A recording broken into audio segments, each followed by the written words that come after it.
இன்றைக்கு தலைப்பு பெயில். இந்த பெயில் நாம பார்ப்பதற்கு முன்பாக பெயிலபிள் அஃபென்ஸ்னா என்ன, இதை ஒரு கிளான்ஸ் ஒரு டச் பண்ணிட்டு நம்ம உள்ளே போகலாம். அண்டர் செக்ஷன் 2 கிளாஸ் ஏவில் சொல்றாங்க பெயிலபிள் அஃபென்ஸ்னா என்ன. What is the meaning for that? Bailable offense means an offense which is shown as bailable in the first schedule to the Code of Criminal Procedure or which is made bailable by any other law. குற்றவியல் சட்டத்தில் first ஷெட்யூலில் சொல்லப்பட்டிருக்கின்ற விஷயங்கள் அடிப்படையில் first schedule உங்களுக்கு தெரியும், CrPC பொறுத்தவரை 2 schedule இருக்கிறது, 37 chapters இருக்கிறது, 484 சட்டப்பிரிவுகள் இருக்கிறது. இப்ப ஃபர்ஸ்ட் ஷெட்யூல்ல கொடுக்கப்பட்டிருக்கிறது வரிசை எண், சட்டத்தின் பெயர், அது எந்த பிரிவு, அது பெயிலபிளா நான் பெயிலபிளா, அது காக்னிசபிளா நான் காக்னிசபிளா, அது எந்த நீதிமன்றம் விசாரிக்க தகுதி உள்ளது. இதுதான் ஃபர்ஸ்ட் ஷெட்யூல்ல அந்த காலம் 6 காலங்கள் கொடுக்கப்பட்டிருக்கும். அந்த ஃபர்ஸ்ட் ஷெட்யூலில் சொல்லப்பட்டிருக்கின்ற விஷயங்கள், an offense which is shown as bailable in the first schedule to the Code of Criminal Procedure or which is made bailable by any other law. CRPC, not only CRPC but also other laws சொல்லப்பட்டிருந்தாலும், அந்த வார்த்தை நன்றாக கவனிக்க வேண்டும். சிஆர்பிசியில் மட்டும்தான் fail இருக்குதுன்னு அர்த்தம் கிடையாது. மற்ற இதர சட்டங்களில் ஏதேனும் சொல்லப்பட்டு இருந்தாலும். இப்ப நான் பெயிலபிள் அஃபென்ஸ்னா என்ன சார்? பெயிலபிள் அஃபென்ஸ் பார்த்துட்டோம், பெயிலபிளுக்குள்ளே தான் நான் பெயிலபிள் சொல்றாங்க. எனி அஃபென்ஸ் அதர் தன் தி பெயிலபிள் அஃபென்சஸ், பிணைவிடு குற்றங்களை தவிர உள்ள அனைத்தும் பிணையில் விடாத குற்றம், பிணை விடா குற்றம். Non-bailable offense means any offense other than the bailable offenses. இப்ப இதுல காக்னிசபிள்னா என்ன, நான் காக்னிசபிள்னா என்ன? An offense for which a case in which a police officer may, according to the first schedule or under any other law, arrest without warrant. ஒரு நீதிமன்றத்தினுடைய உத்தரவு இல்லாமல், warrant means it is an order, it's an order. Warrant என்று சொன்னால் உத்தரவு என்று அர்த்தம். ஒரு நீதிமன்றத்தினுடைய உத்தரவு இல்லாமல் ஒரு நபரை கைது செய்வது. அப்ப சிஆர்பிசில ஃபர்ஸ்ட் ஷெட்யூல்ல சொல்லப்பட்டிருக்கின்ற விஷயங்கள். இப்ப நான் காக்னிசபிள்னா என்ன? நீதிமன்றத்தினுடைய உத்தரவு இருந்தால்தான் ஒருவரை அரெஸ்ட் பண்ண முடியும், இல்ல முடியாது. ஆனால் சில சூழ்நிலைகளிலும் முடியும், அங்கே ஒரு எக்ஸெப்ஷன் கொடுத்திருக்காங்க. இப்ப இந்த பெயிலபிள் அஃபென்ஸ் சொன்னாவே an offense which is shown as a bailable in the first schedule to the Code of Criminal Procedure or which is made bailable by any other law. இப்ப நான் பெயிலபிள் சொன்னா any offense other than the bailable offenses. இப்ப காக்னிசபிள்னா என்ன? an offense for which or a case in which a police officer may, according to the first schedule or under any other law, arrest without warrant. காவல் நிலையத்தில் கொடுப்பது report R information, நீதிமன்றத்தில் கொடுப்பது complaint. Now we are entering into chapter number 33. The chapter number 33 of the Code of Criminal Procedure 1973, it says that provisions as to bail and bonds. இப்ப பெயில்னா என்ன, பாண்ட்ஸ்னா என்ன, அதை தெரிஞ்சுக்கணும். Bail means, say for example, countable noun, uncountable noun. இப்ப bails இதை எல்லாவற்றையும் பார்க்கின்ற பொழுது ஓல்டு பிரெஞ்சு அங்கே இருந்து இந்த வார்த்தை பெறப்பட்டிருக்கிறது. பெய்லி பக்கெட் ஃப்ரம் லாட்டின் பெய்லஸ், கேரியர் பெய்லஸ் என்று அர்த்தம். இந்த வார்த்தை எங்கே பெறப்பட்டு இருக்கிறது என்று சொன்னால், அந்த வார்த்தையை பொறுத்தவரை பழைய பிரெஞ்சில் இருந்து நாம இந்த வார்த்தையை நம்ம டிரைவ் பண்ணிருக்கோம், பெற்றுக் கொண்டிருக்கிறோம். பெய்லி பக்கெட் ஃப்ரம் லாட்டின் பெய்லஸ், கேரியர் பெய்லஸ். பெய்லி பக்கெட் ஃப்ரம் லாட்டின், ஓல்டு பிரெஞ்சில் இருந்து பெய்லி பக்கெட் ஃப்ரம் லாட்டின் பெய்லஸ், கேரியர் பெய்லஸ். பெயில்ஸ் வந்து பெய்லஸ் ஆக மாறுகிறது. Bail out of means the same as bail. Bail out of means, bail out ன்னு சொன்னாவே அதனுடைய அர்த்தம் the same as bail. Bail out னா என்ன? Same as bail. அப்ப இந்த வார்த்தை எங்கே பயன்படுத்துகிறார்கள் என்று சொன்னால், extending financial support to a company. ஒரு நிறுவனம் இருக்கிறது என்று சொன்னால், அந்த நிறுவனத்துக்கு பொருளாதார ரீதியாக உதவி செய்வதுதான் பெயில் அவுட் என்று சொல்வார்கள். அப்ப fail out means the same as bail. சரிங்க, கிரிக்கெட்ல ஒரு வார்த்தை பயன்படுத்துறோம், அது கவுண்டபிள் நவுன் என்று சொல்கிறோம். கிரிக்கெட்ல அந்த 3 ஸ்டிக்கு மேல 2 ஊடன் சின்ன ஸ்டிக்ஸ் வச்சிருப்பாங்க, சின்ன சின்னதா, அதான் பெயில்ஸ் சொல்லுவோம். அது கீழே விழுந்துட்டாவே ஒரு கிரிக்கெட் பிளேயர் அவுட் என்று அர்த்தம். பவுலர் வந்து பவுல் பண்றாரு, பந்து வீசுகின்ற பொழுது அந்த பந்து அந்த 3 ஸ்டெம்பின் மீது படுகின்ற பொழுது அந்த பெயில் மேலே இருக்கக்கூடிய அந்த 2 பெயில்ஸ் இருக்கு பாருங்க, அது கீழே விழுந்தால்தான் அவுட். சில நேரங்களில் கிரிக்கெட்ல பாத்தீங்கன்னா அந்த பந்து வந்து ஸ்டெம்பை வந்து தொட்டுட்டு போகும். பேட்ஸ்மேன் மீட் பண்றாரு, அவரை மீறி அந்த 3 ஸ்டெம்ஸ்லயும் தொட்டுட்டு போகும். அந்த மேலே இருக்கக்கூடிய 2 பெயில்ஸ் வந்து ஜம்ப் ஆகி அது மேலே கூட உட்காரும், ஆனா கீழே விடாது. அந்த பெயில்ஸ் கீழே விழுந்தால்தான் அவுட், இல்ல அவுட் கிடையாது. அப்ப இந்த பெயில்ஸ் பத்தி கிரிக்கெட்ல சொல்றாங்க, அதான் கவுண்டபிள் நவுன் என்று சொல்கிறார்கள். either of 2 small wooden bars placed across the tops of the stumps, 2 from the wicket. அப்ப அந்த 3 ஸ்டிக்கு மேல கிரிக்கெட்ல வச்சிருக்காங்களே அதுக்கு பேரும் பெயில்ஸ் தான். பெயில் அவுட்னா என்ன அர்த்தம்? Financial support, extending financial support to a company.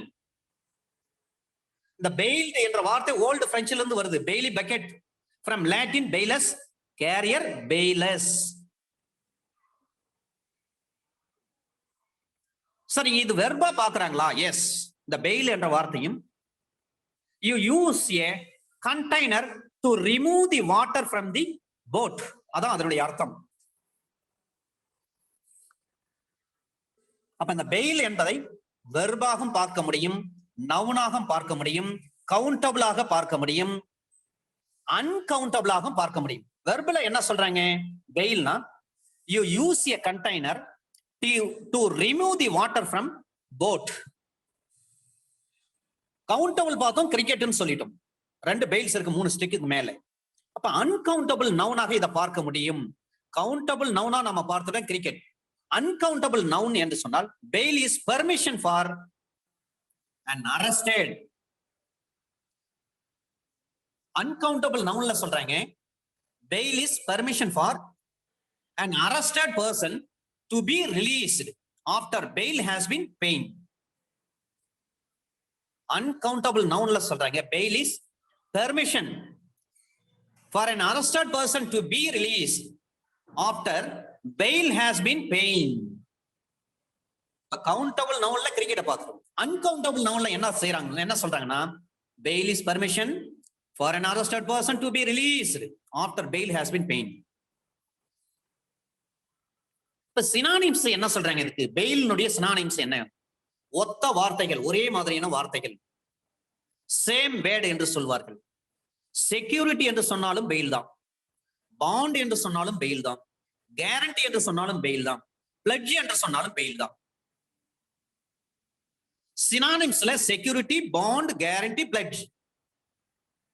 சரிங்க, இது பிரேசல் வர்பல இதை எவ்வாறு அழைக்க வேண்டும்? பெயில் அவுட் என்று அழைக்க வேண்டும் பிரேசல் வேர்ல்ட்ல.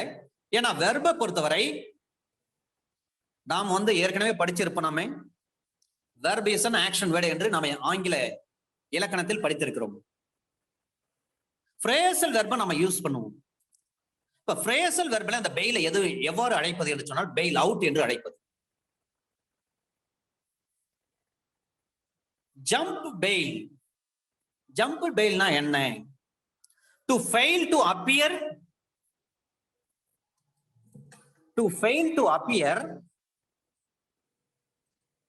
in court to answer to a charge. Jump bail means to fail to appear in court to answer to a charge. இத jumped bail சொல்லலாம், jump bail சொல்லுவாங்க, அல்லது forfeit bail என்று சொல்வார்கள். jump bail என்றும் சொல்லலாம், forfeit bail என்றும் சொல்லலாம். forfeit bail means to fail to appear in court to answer to a charge. ஒன்பதாவது பாயிண்ட், stand bailனா என்ன? stand bail means go bail என்று அர்த்தம். to act as surety someone. stand bail means go bail என்று அர்த்தம்.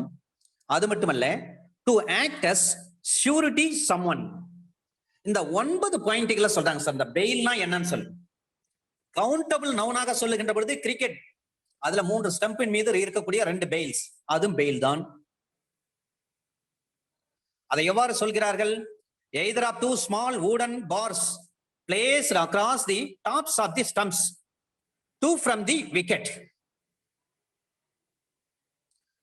Old French வார்த்தையில சொல்றாங்க பெய்லி பக்கெட், from Latin bailus, carrier bailus. bail out ன்னு சொல்றாங்க, phrasal verb அது, same as bail. அப்ப வெர்பா பயன்படுத்த முடியுமா? பெயில வெர்பா பயன்படுத்த முடியும். you use a container to remove the water from the boat. இப்ப வெர்பாக பயன்படுத்தினாங்க, பெயில் என்பதை வெர்பாக பயன்படுத்த முடியும். ஆங்கிலத்தில் சில சொற்களை அப்படியே வெர்பா கன்வெர்ட் பண்ணிக்குவாங்க. வாட்டர் என்ற வார்த்தை இருக்குன்னா நீர் என்ற அர்த்தம். ஐ வாட்டர் ஆன் த பிளான்ட்ஸ் அப்படின்னு சொன்னா அந்த செடிகளுக்கு நான் தண்ணீர் அடித்தேன் என்ற அர்த்தம். அதே போல இதை வெர்பாகவும் பயன்படுத்த முடியும். you use a container to remove the water from the boat. uncountable நவுனாகவும் பயன்படுத்த முடியும். இதுதான் நம்ம லீகலுக்கு பயன்படக்கூடியது. bail is permission for an arrested person to be released after bail has been paid. இதை சினானிம்ஸாக பயன்படுத்தலாம். Security, bond, guarantee, pledge, bail உடைய synonyms. இதை phrasal verb-ஆக பயன்படுத்தலாம், பெயில் அவுட். அப்ப பெயில் அவுட்னா என்ன அர்த்தம்? Extending financial support to a company.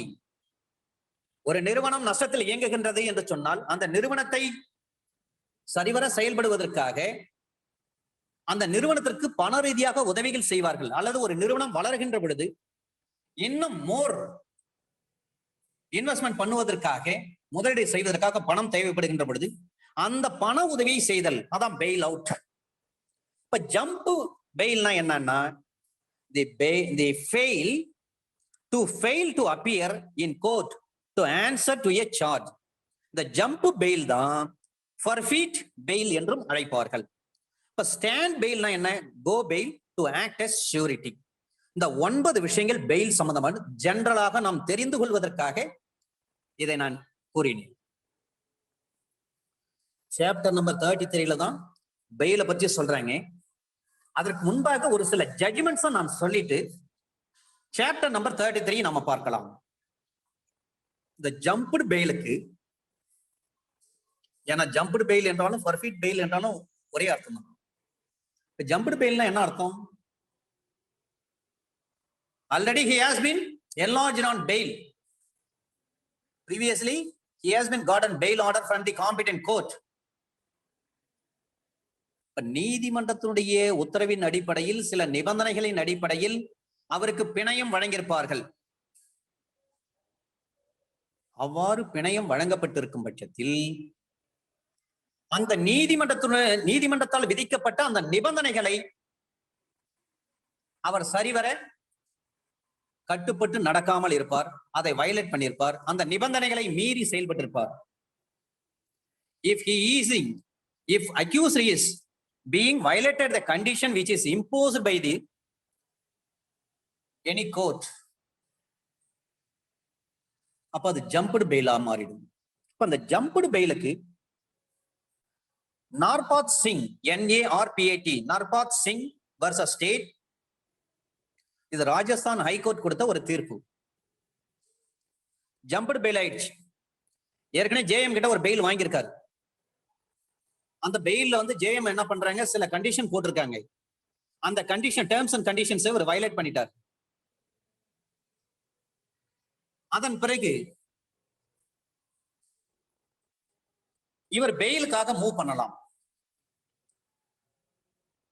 நர்பாத் Singh versus state of Rajasthan.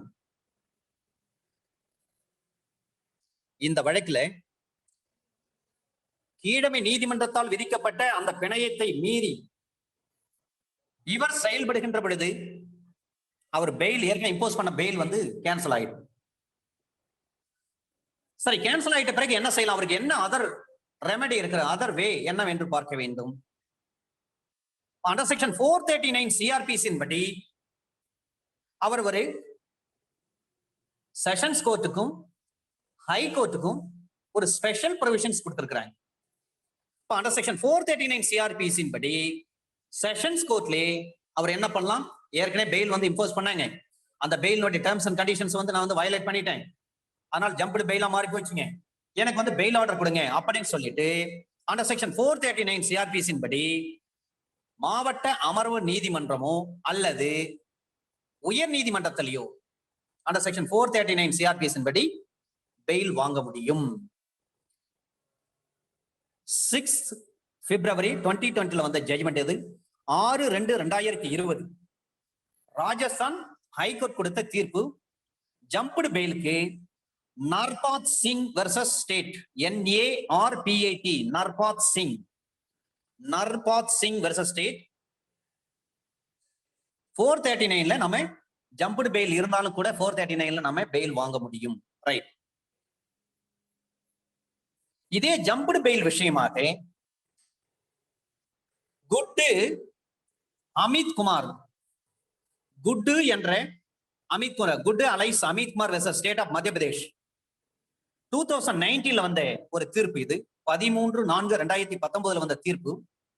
ஒரு 204 CrPC, even though after issues of process under section 204 CrPC படி ப்ராசஸ் இஷ்யூ பண்ணி இருந்தாலும் ஒன்னும் பிரச்சனை இல்லை. பிஆர்சி பண்றாங்க கேஸ், பிஆர்சி பண்ணிட்டு அந்த நேரத்துல என்ன பண்ண கமிட்டி பண்றாங்க, நம்முடைய அக்யூஸ் நம்மால என்ன பண்றாரு, ஜம்புடு பெயிலா மாறிட்டாரு. அப்ப 204 சிஆர்பிசி இருந்தாலும் கூட even after 204 CrPC issued process இப்ப ஜம்புடு பெயிலாக இருக்கின்ற பொழுது 438 வந்து பொருந்துமா பொருந்தாதா, இதுதான் கேள்வி. ஏன்னு சொன்னா ஸ்டேஜ் ஆஃப் த கேஸ பார்க்கணும். அது வந்து கோர்ட் ஆஃப் செஷனால விசாரிக்கக்கூடிய ஒரு வழக்கு. அப்ப பிஆர்சி பண்ணிட்டாங்க, பிரிலிமினரி ரெஜிஸ்டர்ட் கேஸ். இந்த நேரத்துல அவருடைய பெயில் வந்து கேன்சல் ஆகுது, ஜம்புடு பெயிலா மாறுது. உடனே 438 வந்து அப்ளை பண்றாரு. அவரு under section 438 of CrPC apply பண்றாரு. இதை விசாரித்த நீதிமன்றம், மத்திய பிரதேச உயர் நீதிமன்றம், இந்த Guddu alias Amit Kumar versus state of Madhya Pradesh இந்த வழக்கில் சொல்லப்பட்ட அதே விஷயத்தை Nirbhay Singh and another, Nirbhay Singh, NIRBHAY, Nirbhay Singh and another versus state of Madhya Pradesh 1995 Madhya Pradesh law journal, MPLJ, Madhya Pradesh law journal, page number 296. Nirbhay Singh and another versus state of Madhya Pradesh 1995 MPLJ, Madhya Pradesh law journal, page number 296. அப்ப இது போன்ற நேரத்துல நீங்க 438 சிஆர்பிசி நீங்க அப்ளை பண்ண முடியுமா என்று சொன்னால் அப்ளை பண்ண முடியாது. மாறாக under section 70 subsection 2 of CrPC படி ஒரு பெட்டிஷன் அதே கோர்ட்ல போடுங்க. ஆட்டோமேட்டிக்கா அந்த வாரண்ட் என்ன பண்ணும், ரீகால் ஆயிடும். ஸ்டேஜ் ஆஃப் த கேஸ பார்க்கணும். அது பிஆர்சிஐ கமிட்டல் ப்ரொசீடிங்ஸ் 204 வந்து ப்ராசஸ் பண்ணிட்டாங்க. இந்த நேரத்துல இவர் வந்து ஆஜராகல, டேர்ம்ஸ் அண்ட் கண்டிஷன் வயலேட் பண்ணிட்டாரு. அப்ப என்ன உடனே என்ன பண்றது? அவருக்கு அடுத்த வழி வந்து 438 அண்டர் செக்ஷன் 438 அவர் வந்து ஒரு பெட்டிஷன் ஃபைல் பண்றாரு. 438 சிஆர்பிசின் படி ஒரு பெட்டிஷன் ஃபைல் பண்றாருன்னு சொன்னா அந்த பெட்டிஷனை நீங்க அலோ பண்ணுமா இல்லையா? ஆன்ஸ்பெக்டர் பெயில் போடுறாரு. ஸ்டேஜ் ஆஃப் த கேஸ் பாத்தீங்கன்னா 204 இஷ்யூ ப்ராசஸ் முடிஞ்சு போச்சு. அந்த நேரத்துல வந்து கோர்ட்டினுடைய ஏற்கனவே பெயில்ல தான் அவர் வந்திருக்கிறார். ஒரு 302 கேஸ்ன்னு வச்சுங்க. ஆல்ரெடி வந்து he has been enlarged on bail. Judicial magistrate கோர்ட்ல பிஆர்சி பண்ணிட்டாங்க, கேஸ் எடுத்து வாய்தா போட்டாங்க. இப்ப ஒரு ஆஜராகணும்னு சொல்லிட்டு தான் நிபந்தனையின் அடிப்படையில் தான் வராரு. அந்த நிபந்தனை மீறினாவே அண்டர் செக்ஷன் 229 ஏல வந்து அவரை கன்விக்ட் பண்ணலாம். P K. Shaji versus state of Kerala அந்த வழக்கில் சொல்லப்பட்டிருக்கு. அதான் வெரி ஸ்டாண்டர்ட் அத்தாரிட்டி. அதை பிறகு பார்க்கலாம். அப்ப இந்த நேரத்துல 204 ப்ராசஸும் பண்ணிட்டாங்க. உடனே அவர் என்ன பண்றாரு? 438 ஒரு பெயில் கேட்கிறாரு. அப்ப இதை விசாரித்த மத்திய பிரதேச உயர் நீதிமன்றம் 438 வந்து நீங்க இன்வோக் பண்ணபடி நாட் அப்ளிகபிள். அப்ப நீங்க அதே கோர்ட்ல நீங்க அண்டர் செக்ஷன் 70 சப் கிளாஸ் 2 சிஆர்பிசின் படி நீங்கள் மனு தாக்கல் செய்ய வேண்டும். இது நமக்கு பிராக்டிஸ்க்கு யூஸ்ஃபுல்லா இருக்கும். இந்த judgement Nirbhay Singh and another versus state of Madhya Pradesh 1995 MPLJ Madhya Pradesh law journal page number 296. 438 not applicable, only under section 70 subsection 2 of CRPC only invoked, can be invoked. இந்த ஜம்ப்டு பெயிலுக்கு இன்னொரு வழக்கு Vaman Narain versus state of Rajasthan. Vaman Narain, Vaman VAMAN, Vaman Narain NARAIN, Vaman Narain versus state of Rajasthan 2009 volume 2 SCC page number 281. 2009 volume 2 SCC page number 281. இந்த jumped பெயிலுக்கு இந்த judgement Rajasthan நீதிமன்றம் கொடுத்திருக்காங்க. Vaman Naren versus state of Rajasthan. இந்த வழக்குல சுப்ரீம் கோர்ட் சொல்றாங்க 2009 volume 2 SCC page number 281. Under section 436 capital A இருக்கு. அந்த 436 capital A வந்து அமெண்ட்மெண்ட் 2005 அமெண்ட்மெண்ட் மூலமாக கொண்டு வராங்க.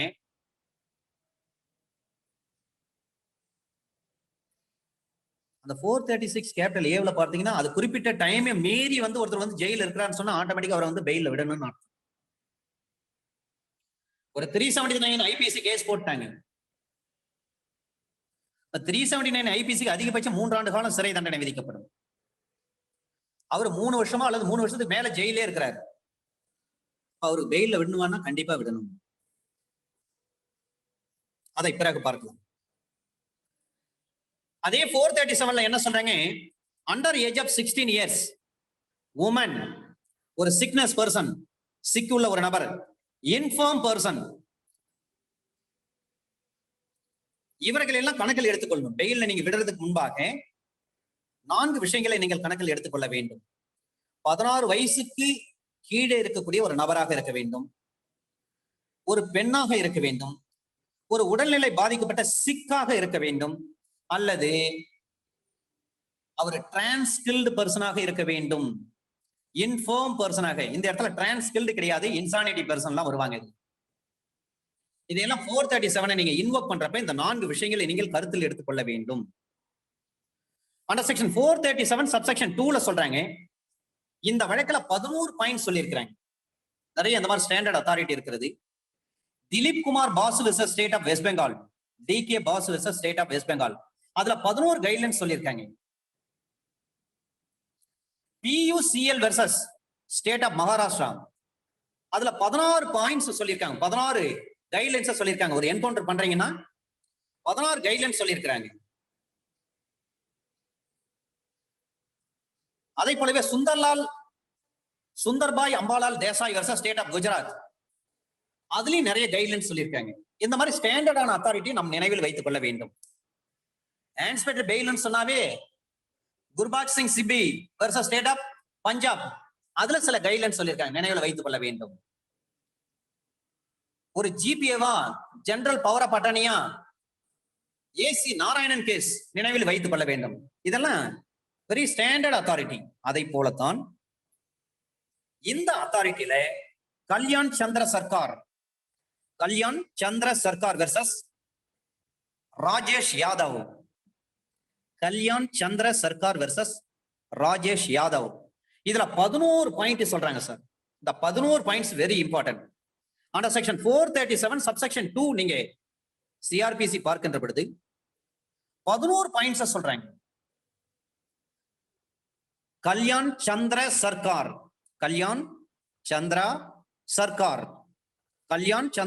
Versus Rajesh Yadav 2005 volume 2 SCC page number 42. 2005 volume 2 SCC page number 42. Under section 437 subsection 2க்கு கொடுக்கப்பட்ட ஒரு அற்புதமான தீர்ப்பு இது. Kalyan Chandra Sarkar versus Rajesh Yadav 2005 volume 2 SCC page number 42. இதுல 11 கைட்லைன்ஸ் சொல்றாங்க sir. Under section 437 subsection 2 of சிஆர்பிசிக்கு 11 கைட்லைன்ஸ் சொன்ன வழக்கு தான் இந்த Kalyan Chandra Sarkar versus Rajesh Yadav 2005 volume 2 SCC page number 42. Under section 438 AB, இந்த 438 பொறுத்தவரை உத்தரப்பிரதேசத்தில் கிடையாது. ஆனா 33 வருடங்கள் கழித்து உத்தரப்பிரதேசத்துல மீண்டும் ஆன்டிசிபேட்டரி பெயில் கொண்டு வந்திருக்கிறாங்க. Anticipatory bail back in Uttar Pradesh after 33 years. The provision was thrown out in 1976 during emergency. Emergency போது தான் 1976ல இதை இது பண்றாங்க, வெளியேற்றிட்டாங்க. Samunder Singh versus state of Rajasthan 1987. இந்த வழக்குல சொல்றாங்க ஒரு டவுரி டெத் நடக்குதுன்னு சொன்னா அந்த நேரத்துல டவுரி டெத்து காரணமானவர் போயிட்டு ஒரு முன்ஜாமீன் வாங்க முடியுமா? அதுக்கு நாட் அலவுடுன்னு சொல்லியிருக்காங்க ராஜஸ்தான் உயர் நீதிமன்றம்.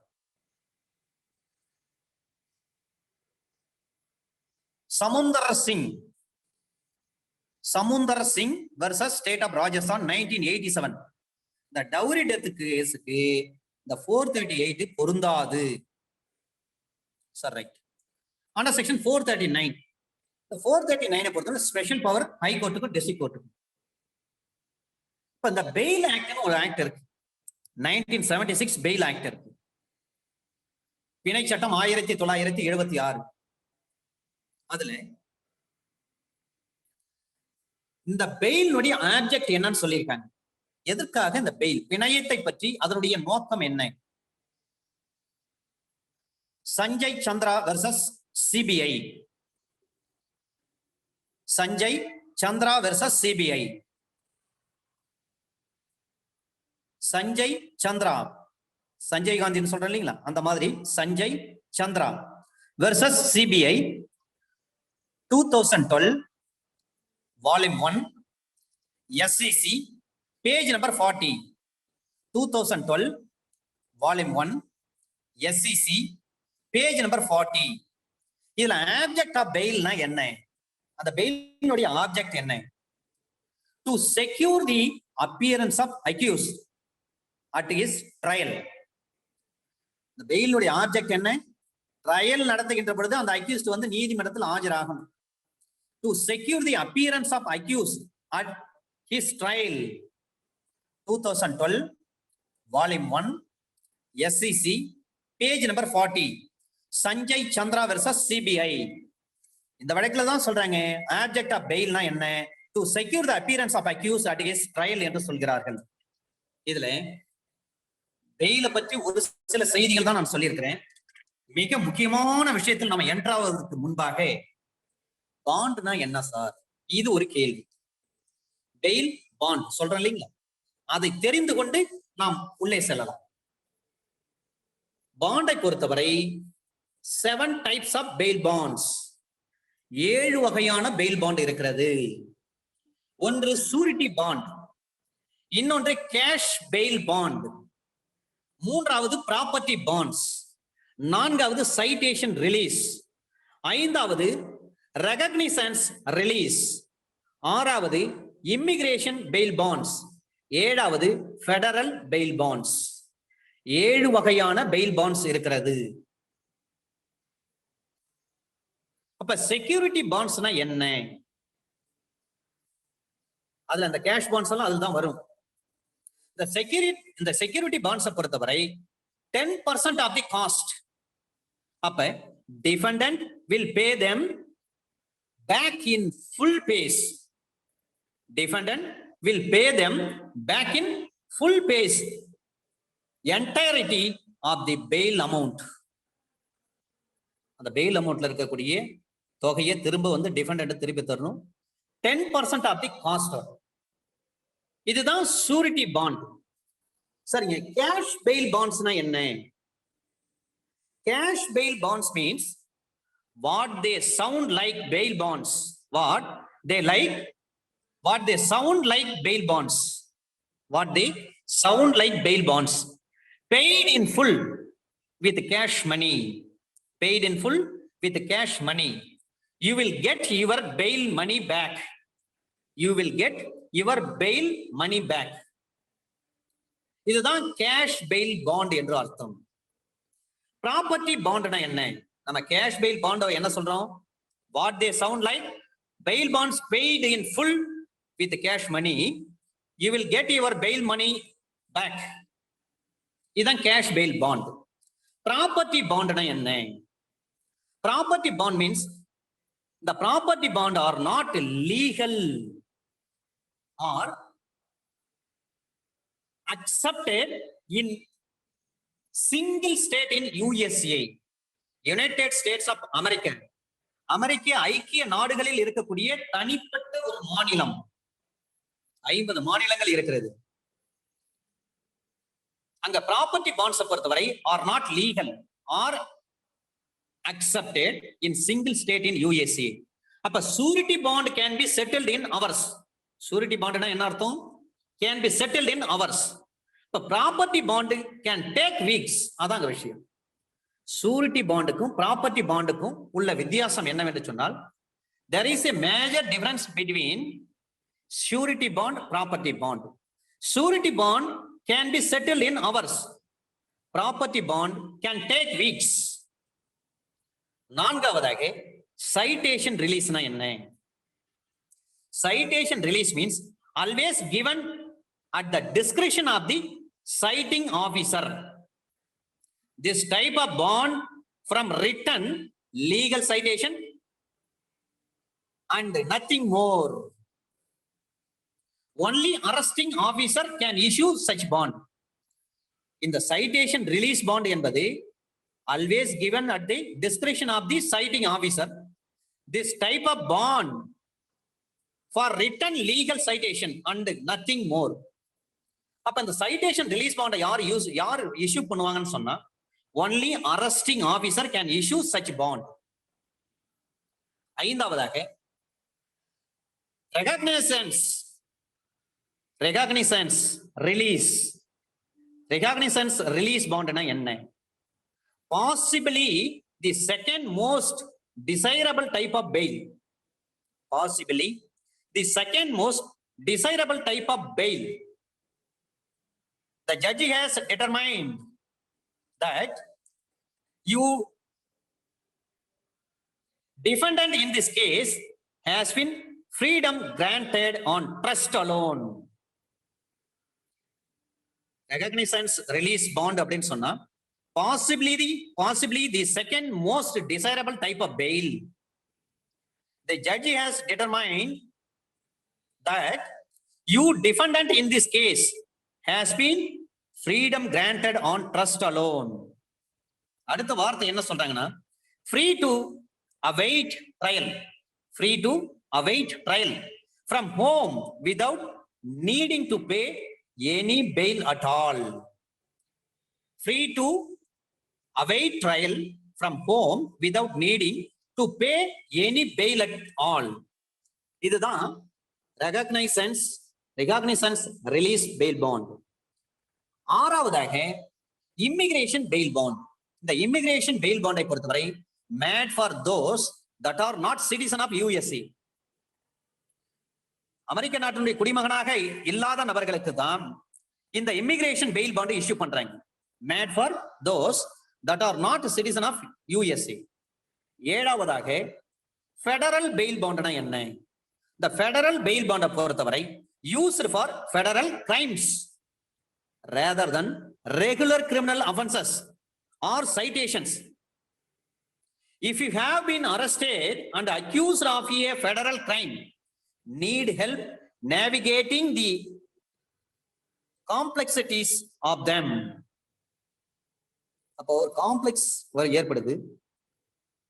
அந்த நேரத்துல இந்த ஃபெடரல் பெயில் பொறுத்தவரையும் used for federal crimes rather than regular criminal offenses or citations.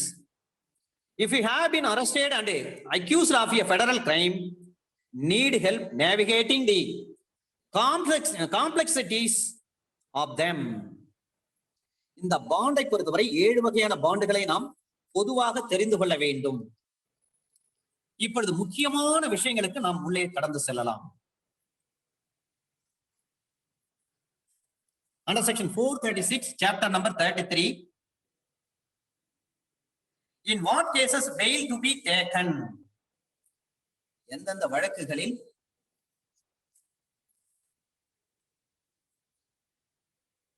பிணைகள், ஜாமீன், பிணை முறி பத்திரங்கள், bonds.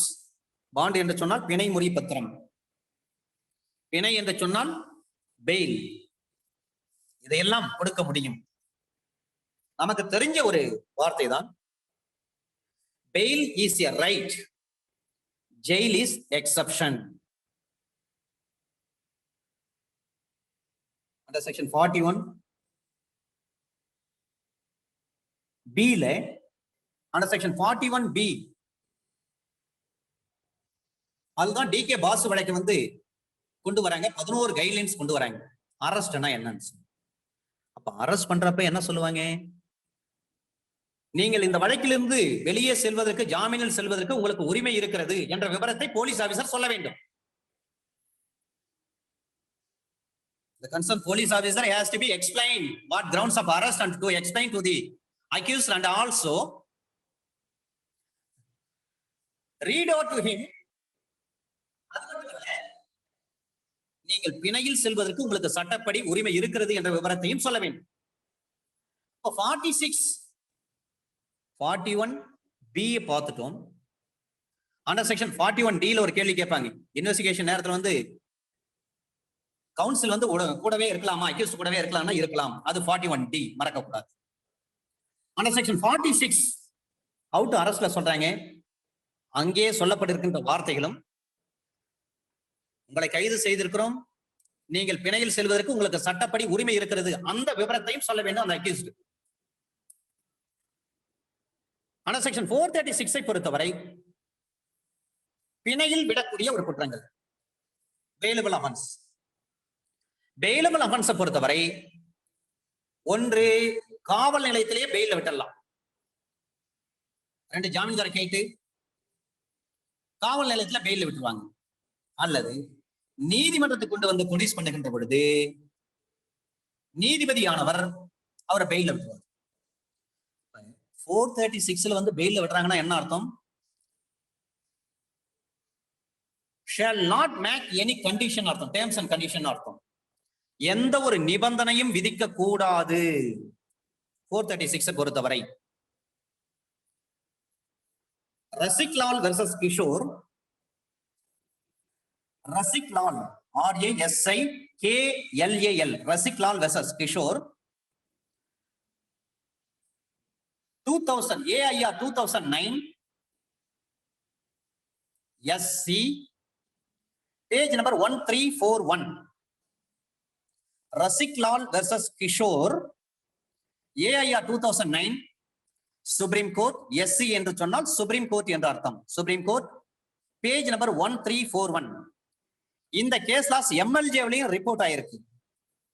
ரசிக்லால் versus Kishore 2009 volume 3 MLJ criminal page number 1115 1115.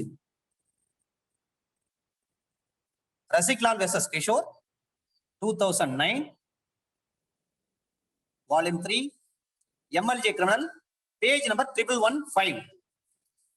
AIR link இது ரிப்போர்ட் ஆயிருக்கு. AIR 2009 S supreme court page number 1341. இந்த ரசிக்லால் வெர்சஸ் கிஷோர் வழக்குல சொல்றாங்க,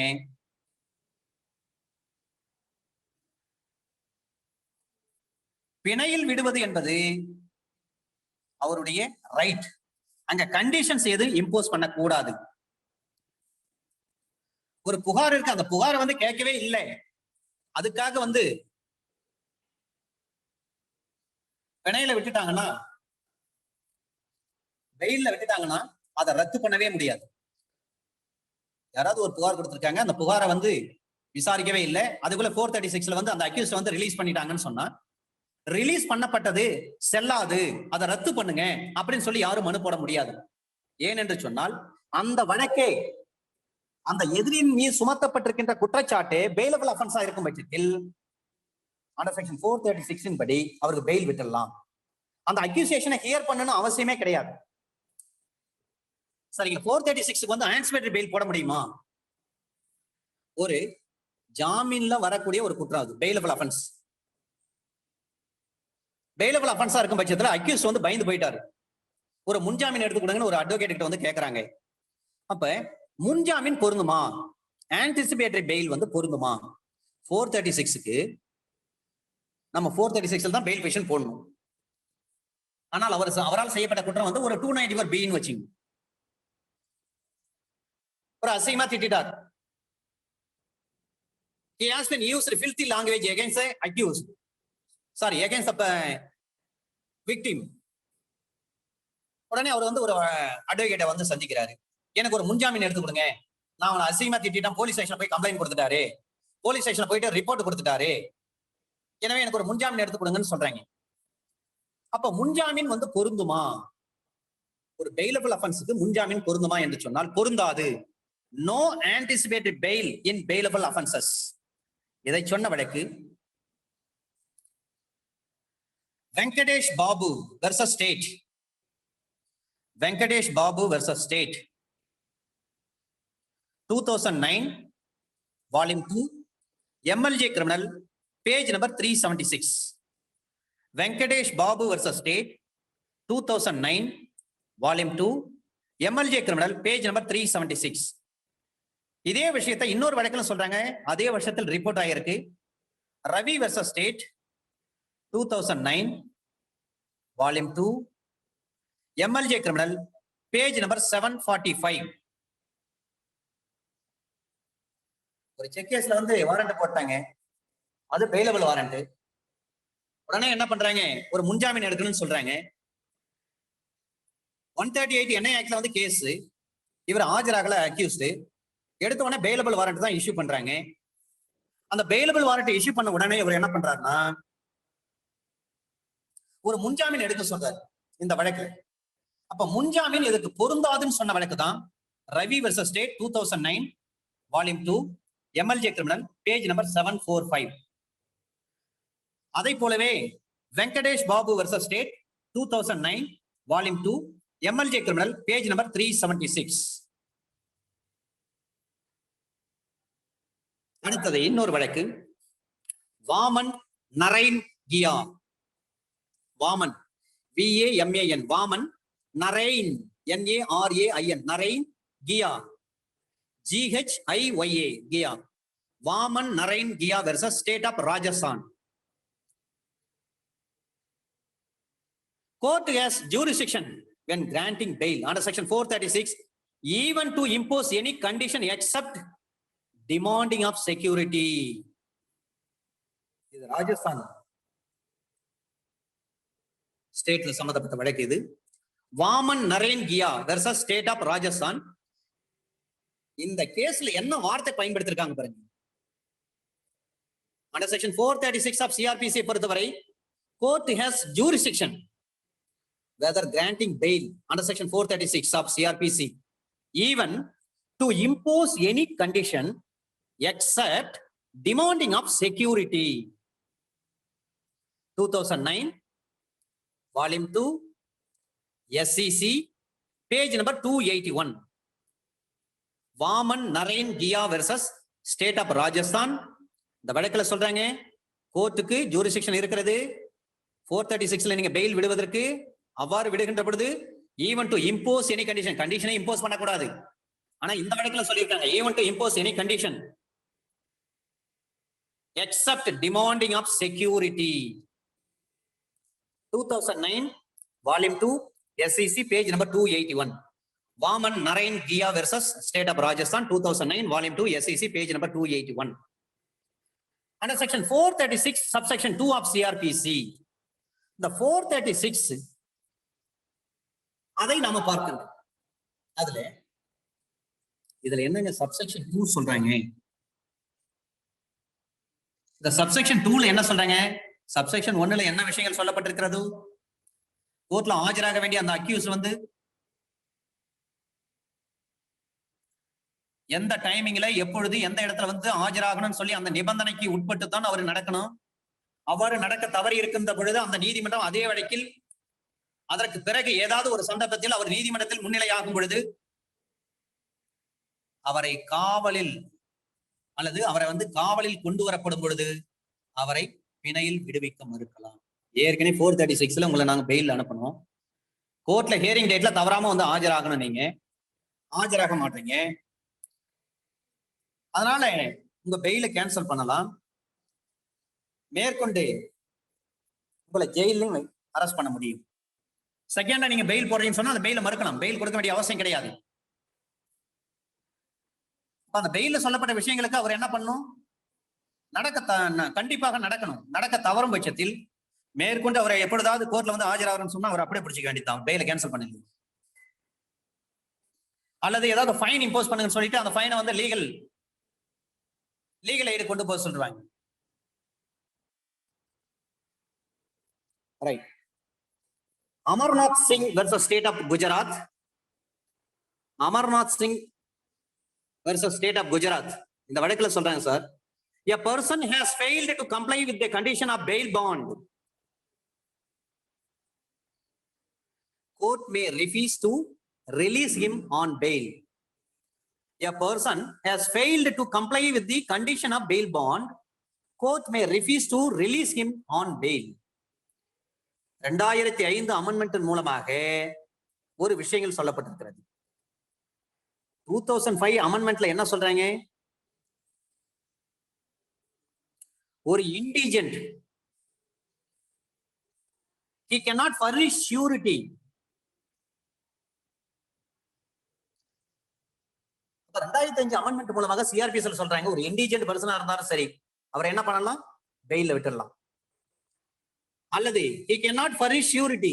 surety அவரால வந்து கொடுக்க முடியாத பட்சத்தில் இருக்கிறார் சொன்னா he is not unable to give the surety. He is unable to give the surety. அப்ப அவர் பெயில்ல விட்டுடலாம். இந்த 2005 அமெண்ட்மெண்ட் தான் சார் தமிழ்நாட்டில் இருக்கக்கூடிய கிரிமினல் ரூல்ஸ் ஆஃப் பிராக்டிஸ்ல கொண்டு வராங்க.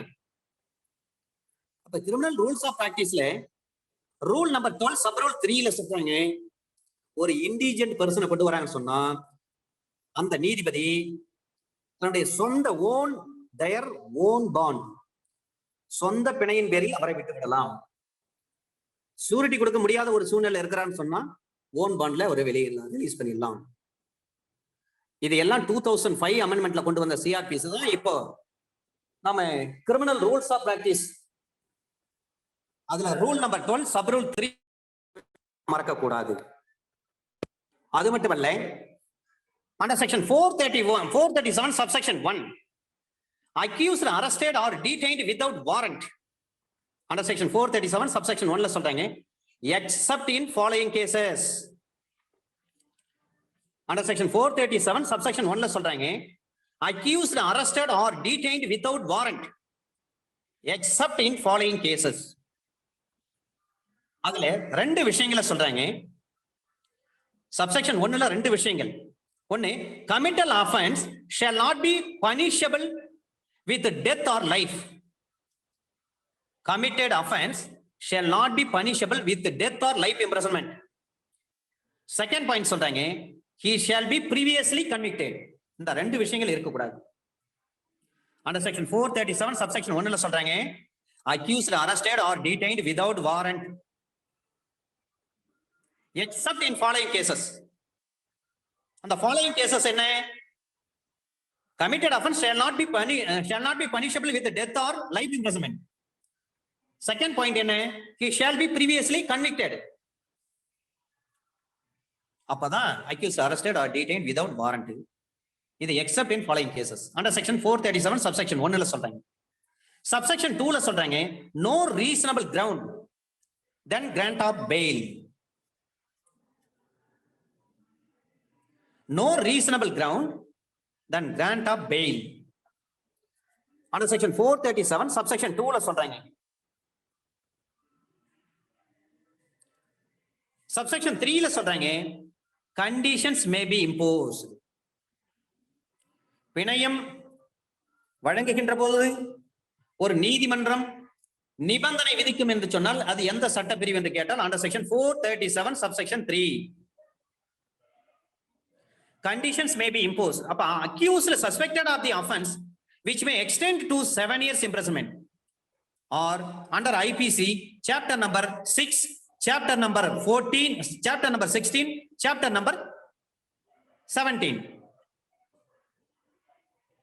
Under section 437 subsection 3ல சொல்றாங்க, conditions may be imposed. Accused suspected of the offense which may extend to 7 years imprisonment or under IPC chapter number 6, chapter number 16, chapter number 17. இதுல ஒரு மூன்று பாயிண்ட்களை சொல்றாங்க. under section 437 subsection 3ல ஒரு மூன்று point சொல்றாங்க. shall attend court. second point சொல்றாங்க, not commit similar offense. third point சொல்றாங்க, no inducement, threat or promise. இந்த நிபந்தனைகள் எல்லாம் விதிக்க முடியும். கண்டிப்பாக நீதிமன்றத்தில் தவறாமல் ஆஜராவேன் ஒவ்வொரு ஹியரிங்கும். இது போன்ற குற்றத்தில் நான் ஈடுபட மாட்டேன், யாரையும் நான் தூண்டி விட மாட்டேன், யாரையும் மிரட்ட மாட்டேன், யாருக்கு எந்த ஒரு ஃபால்ஸ் பிராமிஸ் எதுவும் உறுதிமொழி கொடுக்க மாட்டேன். இப்ப டேம்பர்லாம் பண்ணுவாங்க, விட்னஸ் எல்லாம் தட்டு பண்ணுவாங்க, இந்த மாதிரி விஷயங்கள்லாம் இருக்கு பாருங்க. அப்ப கண்டிஷன்ஸ் வந்து இம்போஸ் பண்றாங்க. Under section 437 subsection 3. Under section 437 subsection 4, given reason in writing by court to grant bail or not. உங்களுக்கு பெயில் வழங்க முடியுமா வழங்க முடியாதான்னு சொல்லிட்டு என்ன பண்ணும், ஸ்பீக்கிங் ஆர்டரா இருக்கணும். ஸ்பீக்கிங் ஆர்டர் என்று சொன்னாலே under section 111 of the CRPC. Speaking order means it shall be in the form of writing, it shall be in the form of written. எழுத்து வடிவில் இருக்க வேண்டும். உங்களுக்கு பிணையம் கொடுக்கப்படுகிறது, incline or decline, enlarged on bail or not, bail granted or refused, அதை சொல்லப்பட வேண்டும். under section 437 subsection 3ல கண்டிஷன் இம்போஸ் பண்ணலாம். கோர்ட்டுக்கு தவறாம அட்டன் பண்ணுவேன், இது மாதிரி குற்றத்தில் ஈடுபட மாட்டேன், யாரையும் இன்டியூஸ் பண்ண மாட்டேன், த்ரெட் பண்ண மாட்டேன், ப்ராமிஸ் எந்த ஃபால்ஸ் ப்ராமிஸ் யாரும் கொடுக்க மாட்டேன், டேம்பர் பண்ண மாட்டேன் அப்படின்னு சொல்லிட்டு அந்த நிபந்தனைகளுக்கு உட்பட்டு பிணையம் வழங்க முடியும். under section 437 subsection 3. subsection 4ல என்ன சொல்றாங்க, உங்களுக்கு பெயில் வழங்க முடியுமா முடியாதா அதை என்ன பண்ணு எழுத்துப்பூர்வமா சொல்லிடணும். நம்ம பெயில் ஆர்டர் வந்து கிராண்டட் இருக்கும், அப்படி இல்ல நாட் கிராண்டட் இருக்கும், இன்க்ளைன் ஆர் டேக்ளைன் இருக்கும்.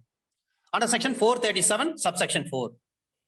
subsection 5ல சொல்றாங்க, ஒரு பெயில் வழங்கிட்டாங்கன்னு சொன்னா கேன்சலேஷன் ஆஃப் பெயில். அப்ப கேன்சலேஷன் ஆஃப் பெயில் வருதுன்னு சொன்னா ரீ அரெஸ்ட் பண்ண முடியும். Re arrest and commit him to custody. இந்த ரீ அரெஸ்ட் என்ற வார்த்தை சிஆர்பிசியில் அண்டர் செக்ஷன் 43 சொல்லப்பட்டிருக்கிற வார்த்தை. சிஆர்பிசியில் அண்டர் செக்ஷன் 43 என்ன சொல்றாங்க, ஒரு பொதுமக்கள் சாதாரண பப்ளிக் கூட ஒரு நபரை வந்து கைது செய்யலாம். போலீஸ் தான் கைது செய்யணும் அவசியம் கிடையாது, பொதுமக்களும் கைது செய்யலாம்.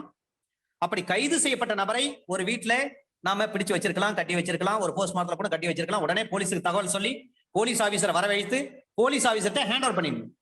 அப்ப போலீஸ் ஆபீசர் அந்த நபரை கைது செய்கின்ற பொழுது அதுக்கு பேர் தான் ரீ அரெஸ்ட் அண்டர் செக்ஷன் 43. அதுதான் 43. Under section 437 subsection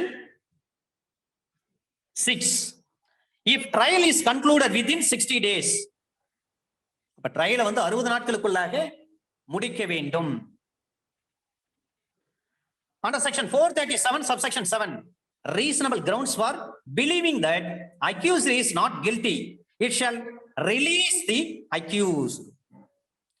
Reasonable grounds for believing that accused is not guilty, it shall release the accused. accused வந்து குற்றமற்றவர் என்று நம்பப்படுகின்ற பொழுது அவருக்கு என்ன பண்ணும்? பெயில் வழங்க வேண்டும். Under section 437 subsection 7. அப்ப discretion of court, இது எல்லாமே கோர்ட்னுடைய டிஸ்கிரிஷன் பவர். இப்ப இந்த டிஸ்கிரிஷனரி பவரை பொறுத்தவரை சிபிஎஸ்ல பாத்தீங்கன்னா 151 அண்டர் செக்ஷன் 151 வந்து எல்லா நீதிமன்றங்களும் இன்வோக் பண்ண முடியும். ஆனா சிஆர்பிசியை பொறுத்தவரை உயர் நீதிமன்றம் தான் என்ன பண்ணுவாங்க? இன்ஹெரண்ட் பவரை வந்து எக்ஸசைஸ் பண்ணுவாங்க. அப்ப கீழமை நீதிமன்றங்களுக்கு இருக்கக்கூடிய செஷன்ஸ் கோர்ட்ல இருந்து ஜேஎம் வரை இருக்கக்கூடிய அவர்களுக்கு டிஸ்கிரிஷனரி பவர் இருக்கிறது. அப்ப என்ன சொல்லுவாங்க? பிலோ 16 இயர்ஸ் ஆஃப் ஏஜ் இருக்கா, ஒரு சிக்கான ஒரு நபர் இருக்கிறாரா, ஒரு இன்ஃபார்ம் பர்சன் இருக்கிறாரா, அவர்களுக்கு பெயில வந்து கன்சிடர் பண்ணுவாங்க.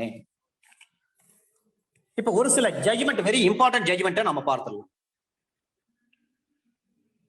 அதை பார்ப்பதற்கு முன்பாக ஒரு செய்தி. அப்ப below 16 years of age sick or infirm person இருக்கிறாங்கன்னு சொன்னா shall not be released on bail in the following conditions are fulfilled. Under section 437 CRPC, இந்த 437 CRPC மே என்ற வார்த்தையை பயன்படுத்தியிருக்கிறார்கள். ஷால் என்ற வார்த்தை கிடையாது, மே. இந்த மே என்ற வார்த்தைக்கு இன்டர்பிரேட் பண்றாங்க. மே, this word used in this section which should not be mandatory. Shall போட்டாதான் மேண்டட்டரி, மே போட்டா அது டைரக்டரி தான். மேண்டட்டரி என்று சொன்னால் சட்டப்படி கண்டிப்பாக செய்தே ஆக வேண்டும். May, this word used in this section which should not be mandatory. Shakuntala Devi versus State of Uttar Pradesh. Shakuntala Devi versus State of Uttar Pradesh, 1986, Criminal Law Journal, page number 365. Shakuntala Devi versus State of Uttar Pradesh, 1986, Criminal Law Journal, page number 365. இந்த சகுந்தலா தேவி வழக்குல தான் சொல்றாங்க. சகுந்தலா தேவி versus State of Uttar Pradesh, 1986, Criminal Law Journal, page number 365. இந்த கேஸ்ல தான் சொல்றாங்க இந்த 437 சிஆர்பிசில மே என்ற வார்த்தை தான் பயன்படுத்தப்பட்டிருக்கிறது. எனவே which should not be mandatory. அதே போல ஒரு பேசிக் ரூல் என்ன? 437க்கு ஒரு பேசிக் ரூல் என்ன? State of Rajasthan versus Balchand. State of Rajasthan versus Balchand may perhaps be tersely put as bail, not jail. இதுதான் பேசிக் ரூல். அப்படின்னா என்ன அர்த்தம்? bail is right, jail is exemption. State of Rajasthan versus Balchand, 1977, volume 4, SCC, page number 308.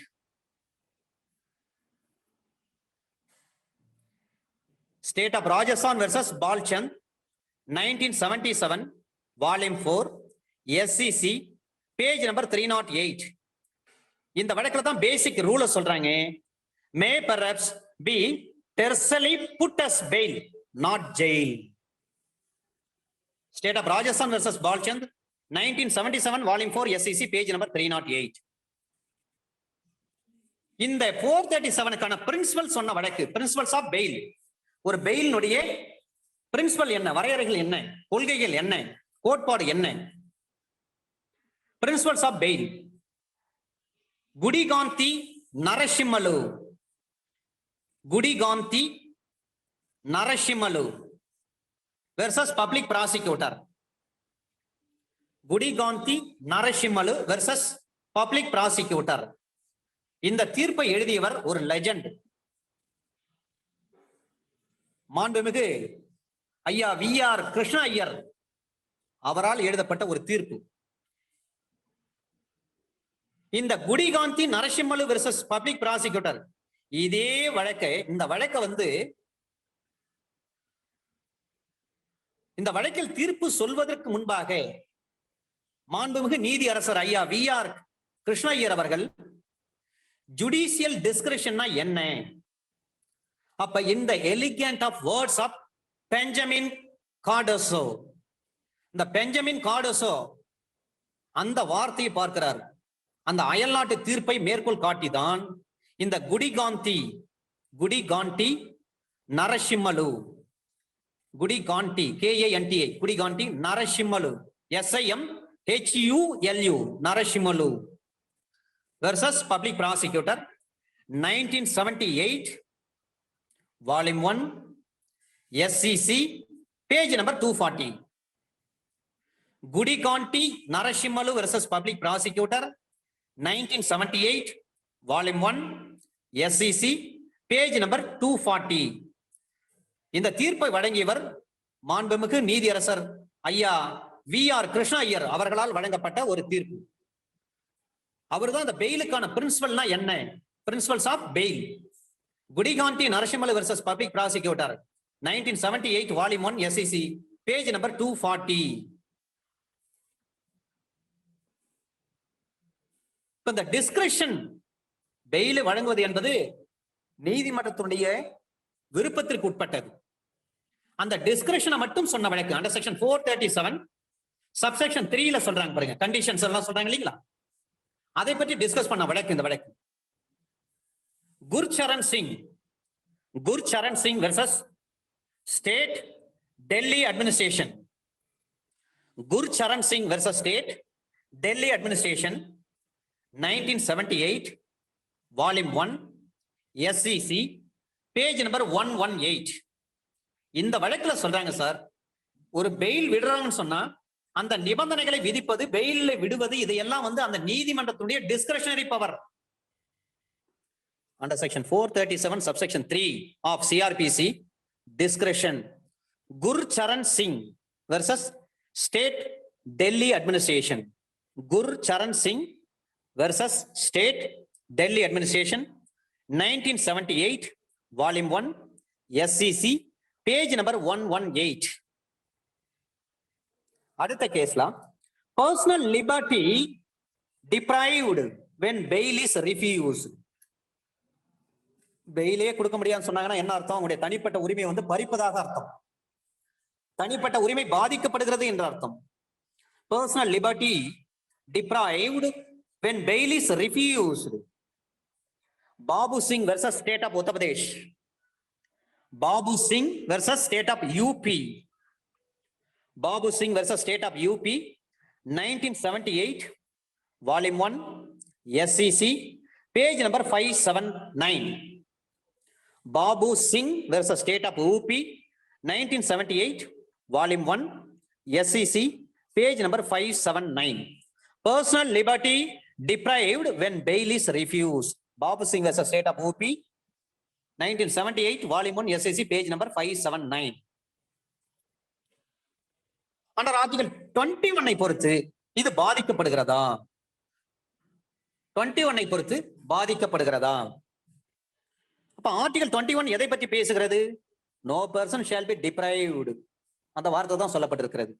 சட்டத்தின்படி இல்லாமல் ஒருவர் என்ன பண்ண முடியாது, கைது செய்யவே முடியாது இல்லைங்களா? அப்ப அவருடைய பர்சனல் லிபர்ட்டி வயலேட் ஆகுதா இல்லையா? Under article 21 cannot be questioned as being violative. Kalyan Chandra Sarkar, Kalyan Chandra Sarkar, Kalyan Chandra Sarkar, Kalyan Chandra Sarkar versus Rajesh Ranjan, Rajesh Ranjan. Kalyan Chandra Sarkar versus Rajesh Ranjan. இதுல சொல்றாங்க இந்த வழக்குல பெண்டன்சி ஒரு வழக்கு நிலுவையில் இருந்துட்டே இருக்கு. unless he is enlarged on bail. Unless he is enlarged on bail. 2005, volume 2, SEC, page number 42.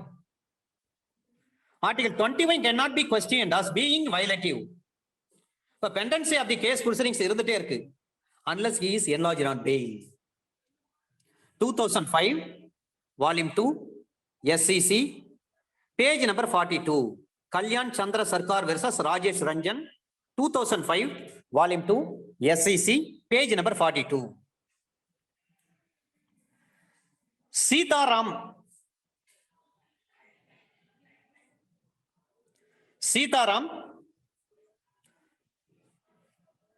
Satlingappa Matre.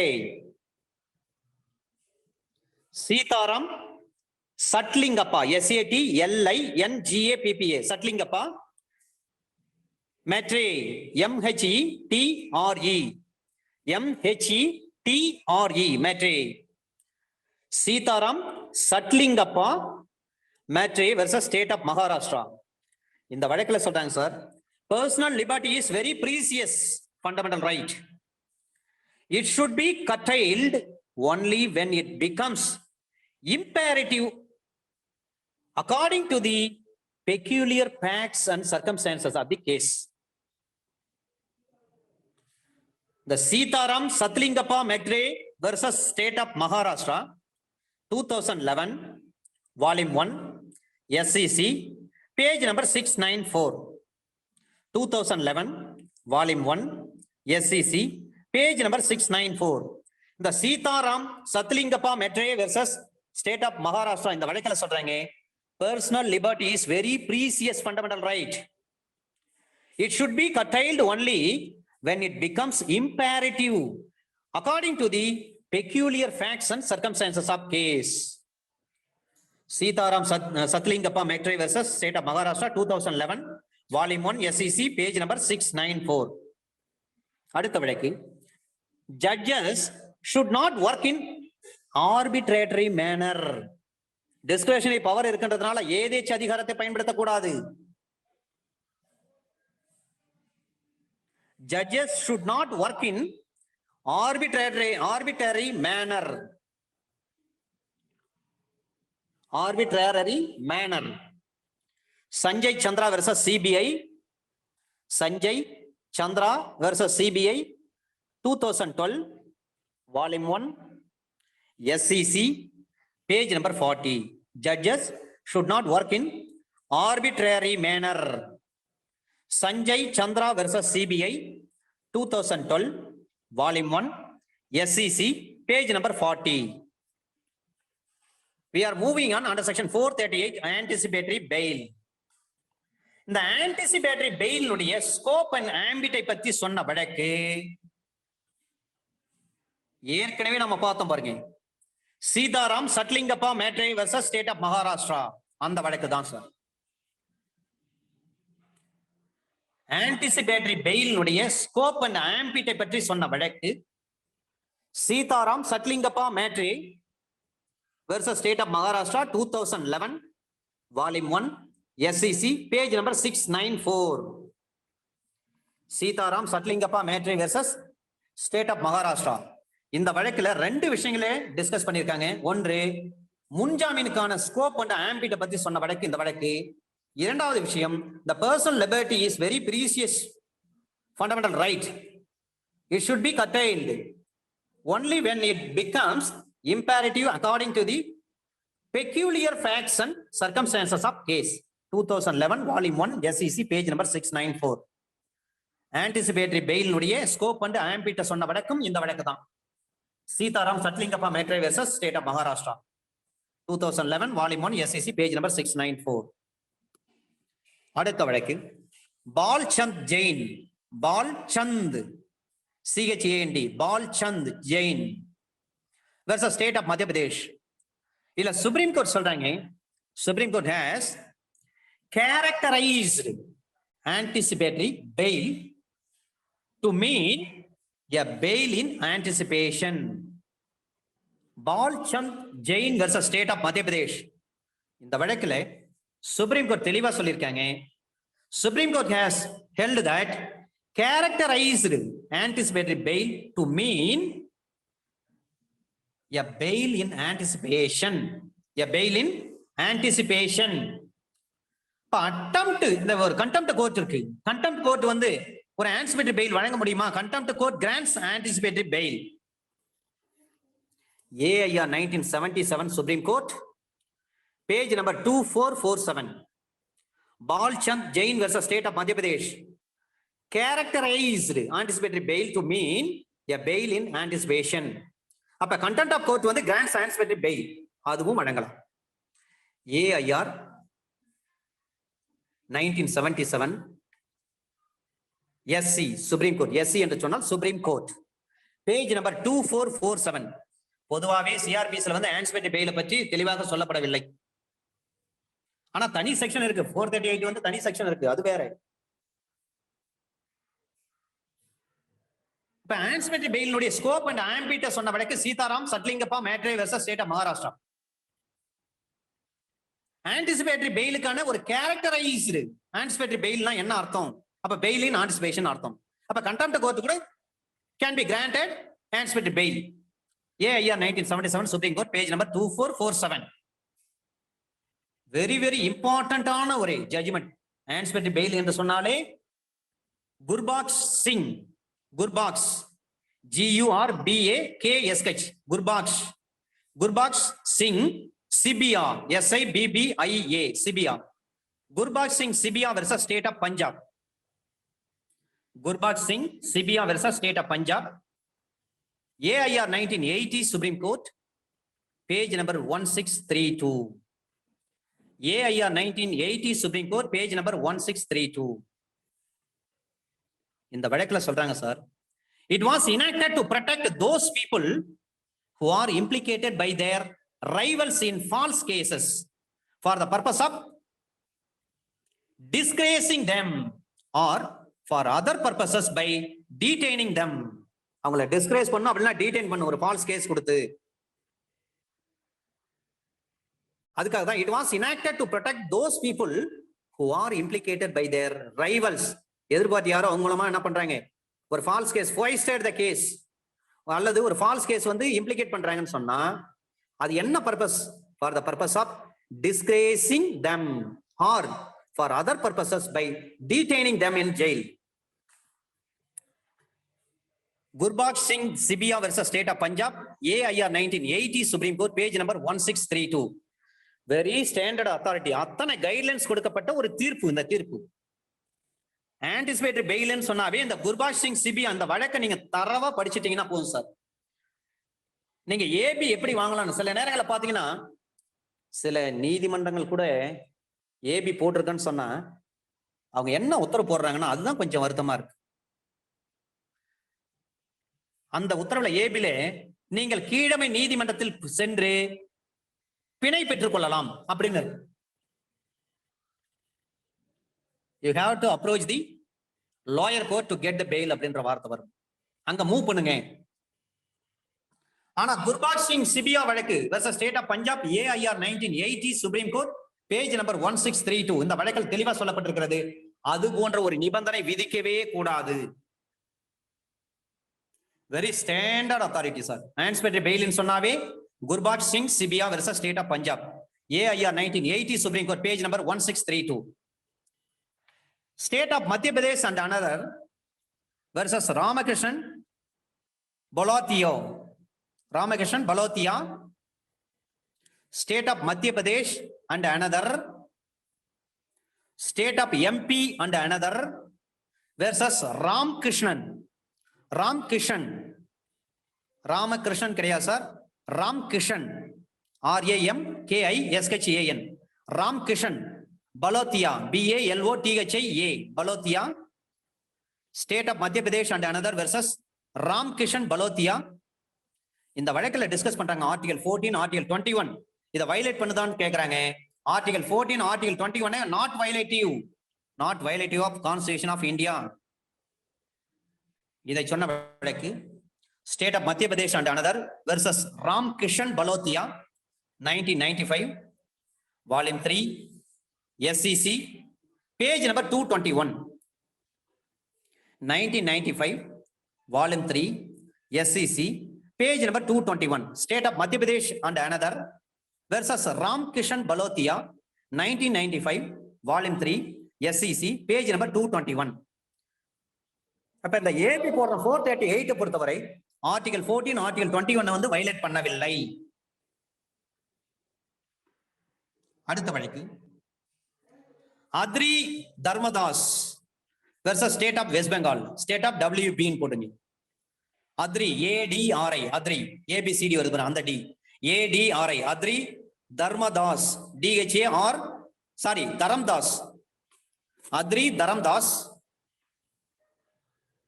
versus State of West Bengal, AIR 2005, Supreme Court, page number 1057.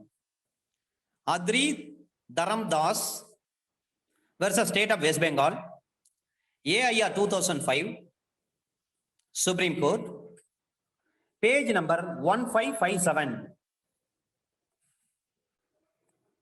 Adri Dharamdas, sir, versus State of West Bengal, AIR 2005, Supreme Court, page number 1057.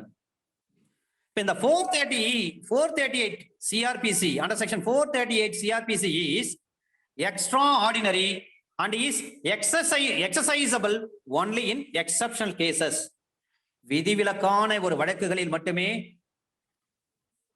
இந்த 438 under section 438 CRPC extraordinary and is exercisable only in exceptional cases. விதிவிலக்கான வழக்குகளில் மட்டுமே தான் இந்த 438 CRPC நீங்கள் பயன்படுத்த முடியும். Atri Dharamdas versus State of West Bengal, AIR 2005, Supreme Court, page number 1057. அடுத்த கேஸ் லாஸ் சார். இந்த கேஸ் லாஸ்ல ரொம்ப முக்கியமான ஒரு விஷயத்தை சொல்றாங்க. State of UP versus Amarmani Tripathi, State of UP, State of Uttar Pradesh, State of UP versus Amarmani Tripathi. இந்த வழக்குல 8 விஷயங்களை டிஸ்கஸ் பண்ணாங்க sir. State of UP versus Amarmani Tripathi. Whether first point சொல்றாங்க, whether there is prima facie இருக்கான்னு பார்க்கணும். Nature and gravity of charge, இந்த குற்றச்சாட்டினுடைய nature என்ன, கிராவிட்டி என்ன. மூன்றாவதாக severity of the punishment in the event of conviction. நான்காவதாக danger of accused absconding or feeling if released on bail. Danger of accused absconding or feeling if released on bail. ஐந்தாவதாக character behaviour means position and standing of accused. Character and behaviour means position and standing of accused. ஆறாவதாக likelihood of the offence being repeated. ஏழாவதாக reasonable apprehension of witness being tampered. Reasonable apprehension of witness being tampered. எட்டாவது விஷயமாக of course of justice being thwarted by grant of bail. இந்த 8 விஷயங்களையும் பார்க்க வேண்டும். State of Uttar Pradesh versus Amarmani Tripathi, 2005, volume 8, SEC, page number 21. State of UP versus Amarmani Tripathi, TRIPATHI, Amarmani Tripathi, 2005, volume 8, SEC, page number 21. இந்த Amarmani Tripathi வழக்குல தான் இந்த 8 விஷயங்களையும் நீங்க ஃபாலோ பண்ணுங்கன்னு சொல்றாங்க. 438 வந்து இன்வோக் பண்ணுங்கன்ற பொழுது. அடுத்த வழக்கு லலிதா குமாரி versus State of UP. Lalitha Kumari versus State of UP, 2014, volume 2, SEC, page number 1. இந்த வழக்குல சொல்றாங்க, while registering FIR is mandatory, arrest of the accused in immediately on registration of FIR is not at all mandatory. இந்த லலிதா குமாரி வழக்குல சொல்றாங்க FIR போட்டவனே arrest பண்ணுங்க, ஆனால் சில விஷயங்களுக்கு கொஞ்சம் வெயிட் பண்ணும் சார். ஒரு 5 விஷயங்களை சொல்றாங்க. 5 விஷயங்கள் என்னென்ன சொன்னா அந்த 5 விஷயங்களை பார்க்கின்ற பொழுது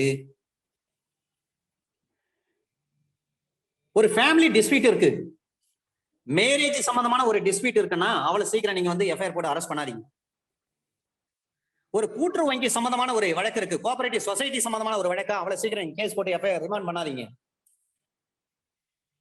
ஒரு மெடிக்கல் நெக்லிஜென்ஸ் இருக்கா, அவளை சீக்கிரம் கேஸ் போட்டு ரிமாண்ட் பண்ணாதீங்க. ஒரு பிரிவென்ஷன் ஆஃப் கரப்ஷன் அது சம்பந்தமாக நீங்க சீக்கிரமா கேஸ் போட்டு ரிமாண்ட் பண்ணாதீங்க. ஒரு சம்பவம் நடந்து 3 மாதம் கழித்து ஒருவர் வந்து புகார் கொடுக்கிறாருன்னா அவளை சீக்கிரம் நீங்க வந்து எஃப்ஐஆர் போட்டு ரிமாண்ட் பண்ணாதீங்க. இந்த 5 விஷயங்கள் எக்ஸெப்ஷன் கேஸ் சார். இந்த 5 விஷயங்களே முக்கியம். ஒன்னு கரப்ஷன், இன்னொன்னு கோஆபரேட்டிவ் சொசைட்டிஸ், 3வது மேட்ரிமோனியல், 4வது மெடிக்கல் நெக்லிஜென்ஸ், 5வது 3 மாதம் கழித்து ஒரு சம்பவம் நடந்து 3 மாதம் கழித்து வந்து ஒருத்தர் வந்து காவல் நிலையத்தில் வந்து ஒரு ரிப்போர்ட் கொடுக்குறாரு அல்லது ஒரு இன்ஃபர்மேஷன் கொடுக்குறாருன்னு சொன்னா உடனே எஃப்ஐஆர் போட்டு அவங்களை ரிமாண்ட் பண்ணாதீங்க. அதை விசாரிச்சு தான் நடவடிக்கை. இந்த 5 பாயிண்ட் மறக்கக்கூடாது.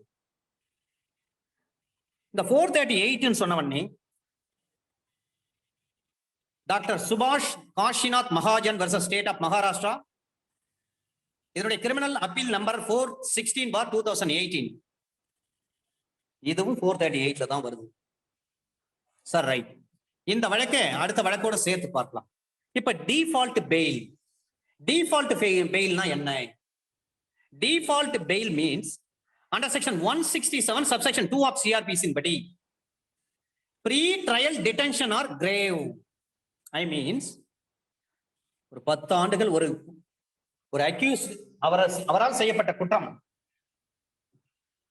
அதிகபட்சம் 10 ஆண்டுகள் வரை தண்டிக்கக்கூடிய குற்றத்தை ஒருவர் செய்யும் பட்சத்தில் அப்ப நீங்க என்ன பண்ணும்? 60 நாட்களுக்குள்ளாக சார்ஜ் ஷீட் ஃபைல் பண்ணும். 60 நாட்களுக்குள்ளாக நீங்க விசாரணையை நடத்தி முடிக்க வேண்டிய இன்வெஸ்டிகேஷனை கம்ப்ளீட் பண்ணும். ஒரு தூக்கு தண்டனை, ஆயுள் தண்டனை அல்லது 10 வருஷத்துக்கு மேல் தண்டிக்கக்கூடிய ஒரு குற்றத்தை செய்கின்ற பட்சத்தில் 90 நாட்களுக்குள்ளாக அதனுடைய இன்வெஸ்டிகேஷன் வந்து கம்ப்ளீட் பண்ணியிருக்கணும். அப்ப இன்வெஸ்டிகேஷன் ஆபீசர் யாருங்க? In charge of the police station under section 2O. Inspector இல்லனா எஸ்ஐ இல்லாத பட்சத்தில் SSI, அவரும் இல்லைன்னா யார் வருவாங்க? Above the rank of constable. அப்படின்னா யாருங்க? ஹெட் கான்ஸ்டபிள்னு அர்த்தம். ஒரு இன்ஸ்பெக்டர் அவர் லீவ் போட்டிருக்கிறார் அல்லது வேற ஒரு கேஸை விசாரிக்க வெளியில சென்றிருக்கிறார், காவல் நிலையத்தில் அவர் இல்லை, அப்பனா அடுத்த ரேங்க் யாருங்க? Sub inspector. சப் இன்ஸ்பெக்டர் வேற ஒரு கேஸ்க்காக வெளியில போயிருக்காரு அல்லது லீவ் போட்டிருக்காரு, அவர் கீழே யாருங்க? அடுத்தது SSI வேற ஒரு கேஸ்க்காக வெளியில போயிருக்காரு அல்லது லீவ் போட்டிருக்காரு. அப்ப அந்த போலீஸ் ஸ்டேஷன்ல கடைசியா இருக்கிறவங்க யாருங்க? ஹெட் கான்ஸ்டபிள் இருப்பாங்க. ஹெட் கான்ஸ்டபிள் யாருங்க? Above the rank of constable. அவர் தான் ஹெட் கான்ஸ்டபிள். அவர் தான் in charge of the police station under section 2O of CRPC. இப்ப இங்க சொல்றாங்க under section 167 subsection 2 of CRPC படி இதை வந்து மேண்டட்டரி பெயில்னு சொல்லலாம், டிஃபால்ட் பெயில்னு சொல்லலாம். 10 வருடம் வரை தண்டிக்கக்கூடிய ஒரு குற்றத்தை செய்கின்ற பட்சத்தில் அந்த வழக்கு சம்பந்தமாக 60 நாட்களுக்குள்ளாக விசாரித்து என்ன பண்ண? இன்வெஸ்டிகேஷனை கம்ப்ளீட் பண்ணும். அல்லது 10 ஆண்டுகளுக்கு மேற்பட்டு ஆயுள் தண்டனை அல்லது தூக்கு தண்டனை விதிக்கும் பட்சத்தில் ஒரு குற்றம் செய்திருக்கிறார் என்று சொன்னால் 90 நாட்களுக்குள்ளாக அந்த வழக்கை புலன் விசாரணை செய்து முடித்திருக்க வேண்டும். இல்லனா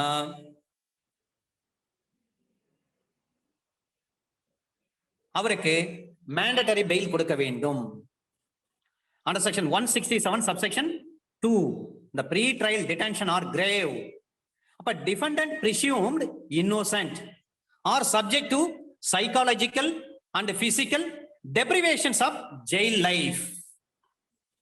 இந்த 167க்கு சொல்லப்பட்ட வார்த்தை இதுதான் சார். அண்டர் செக்ஷன் 167 சப்செக்ஷன் 2ல சொல்றாங்க pre trial detention or grave defendant presumed innocent are subject to psychological and physical deprivations of jail life.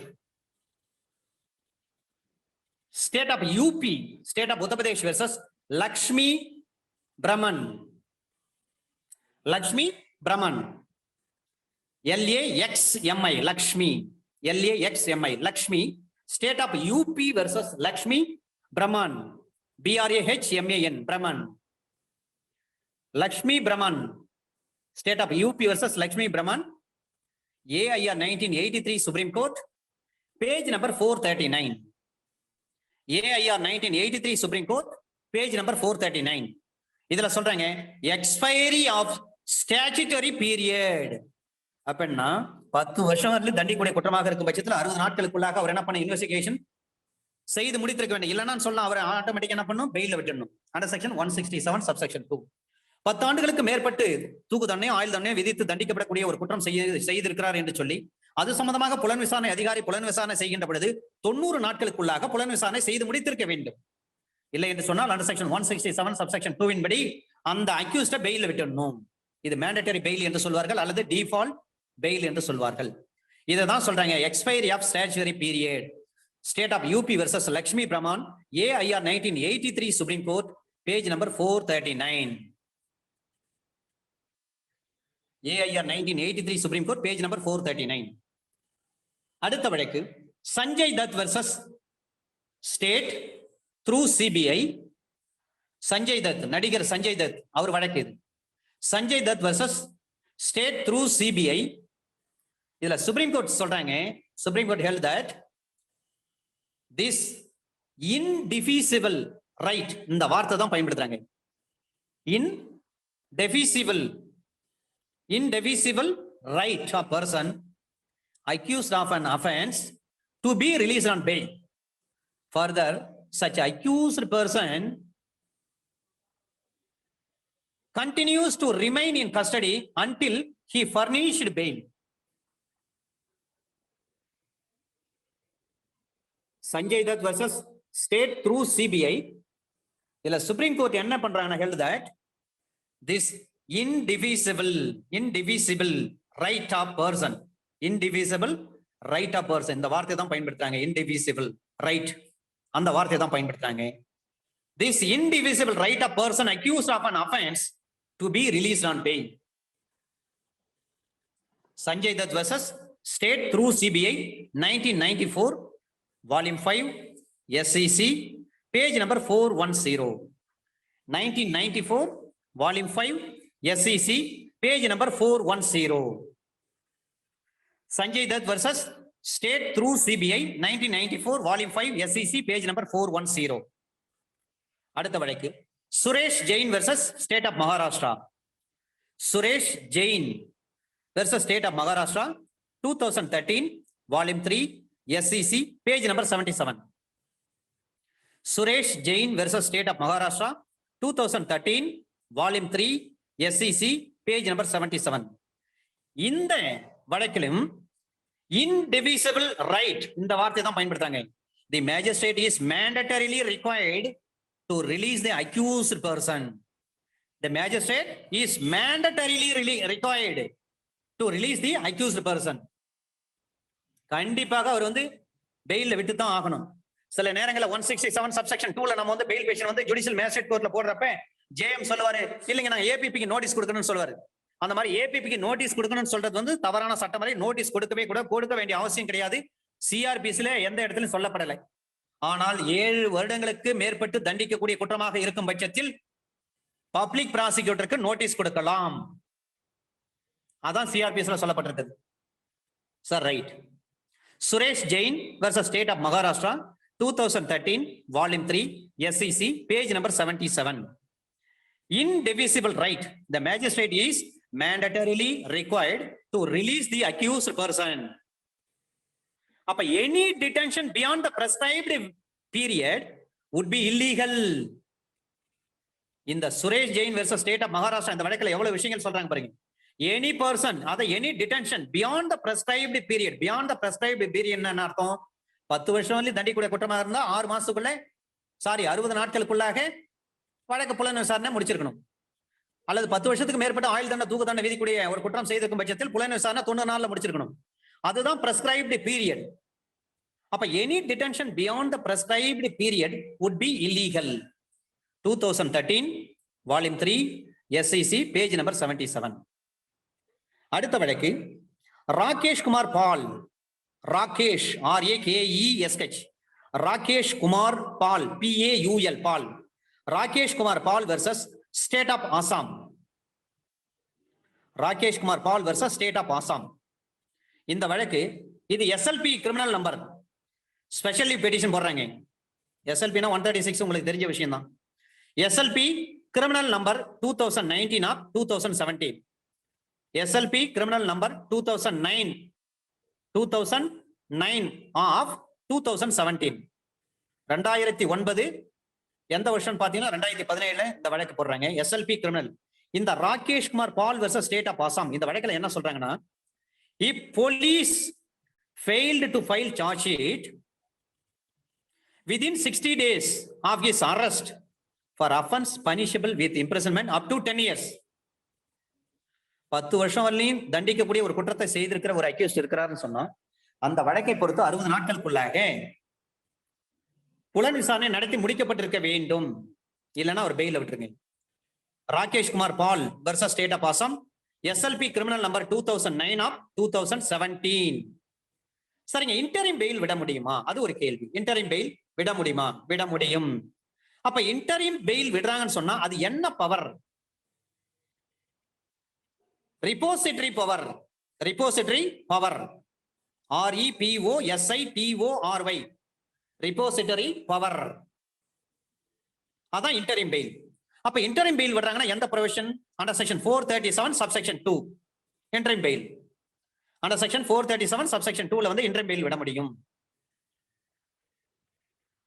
Sitaram versus state, SIDDHARAM, SIDDHARAM, Siddharam versus state 2011 volume 1 SEC page number 694. Siddharam versus state 2011 volume 1 SEC page number 694. அப்ப interim fail என்று சொன்னாலே repository power தான் பயன்படுத்தணும். Under section 437 subsection 2.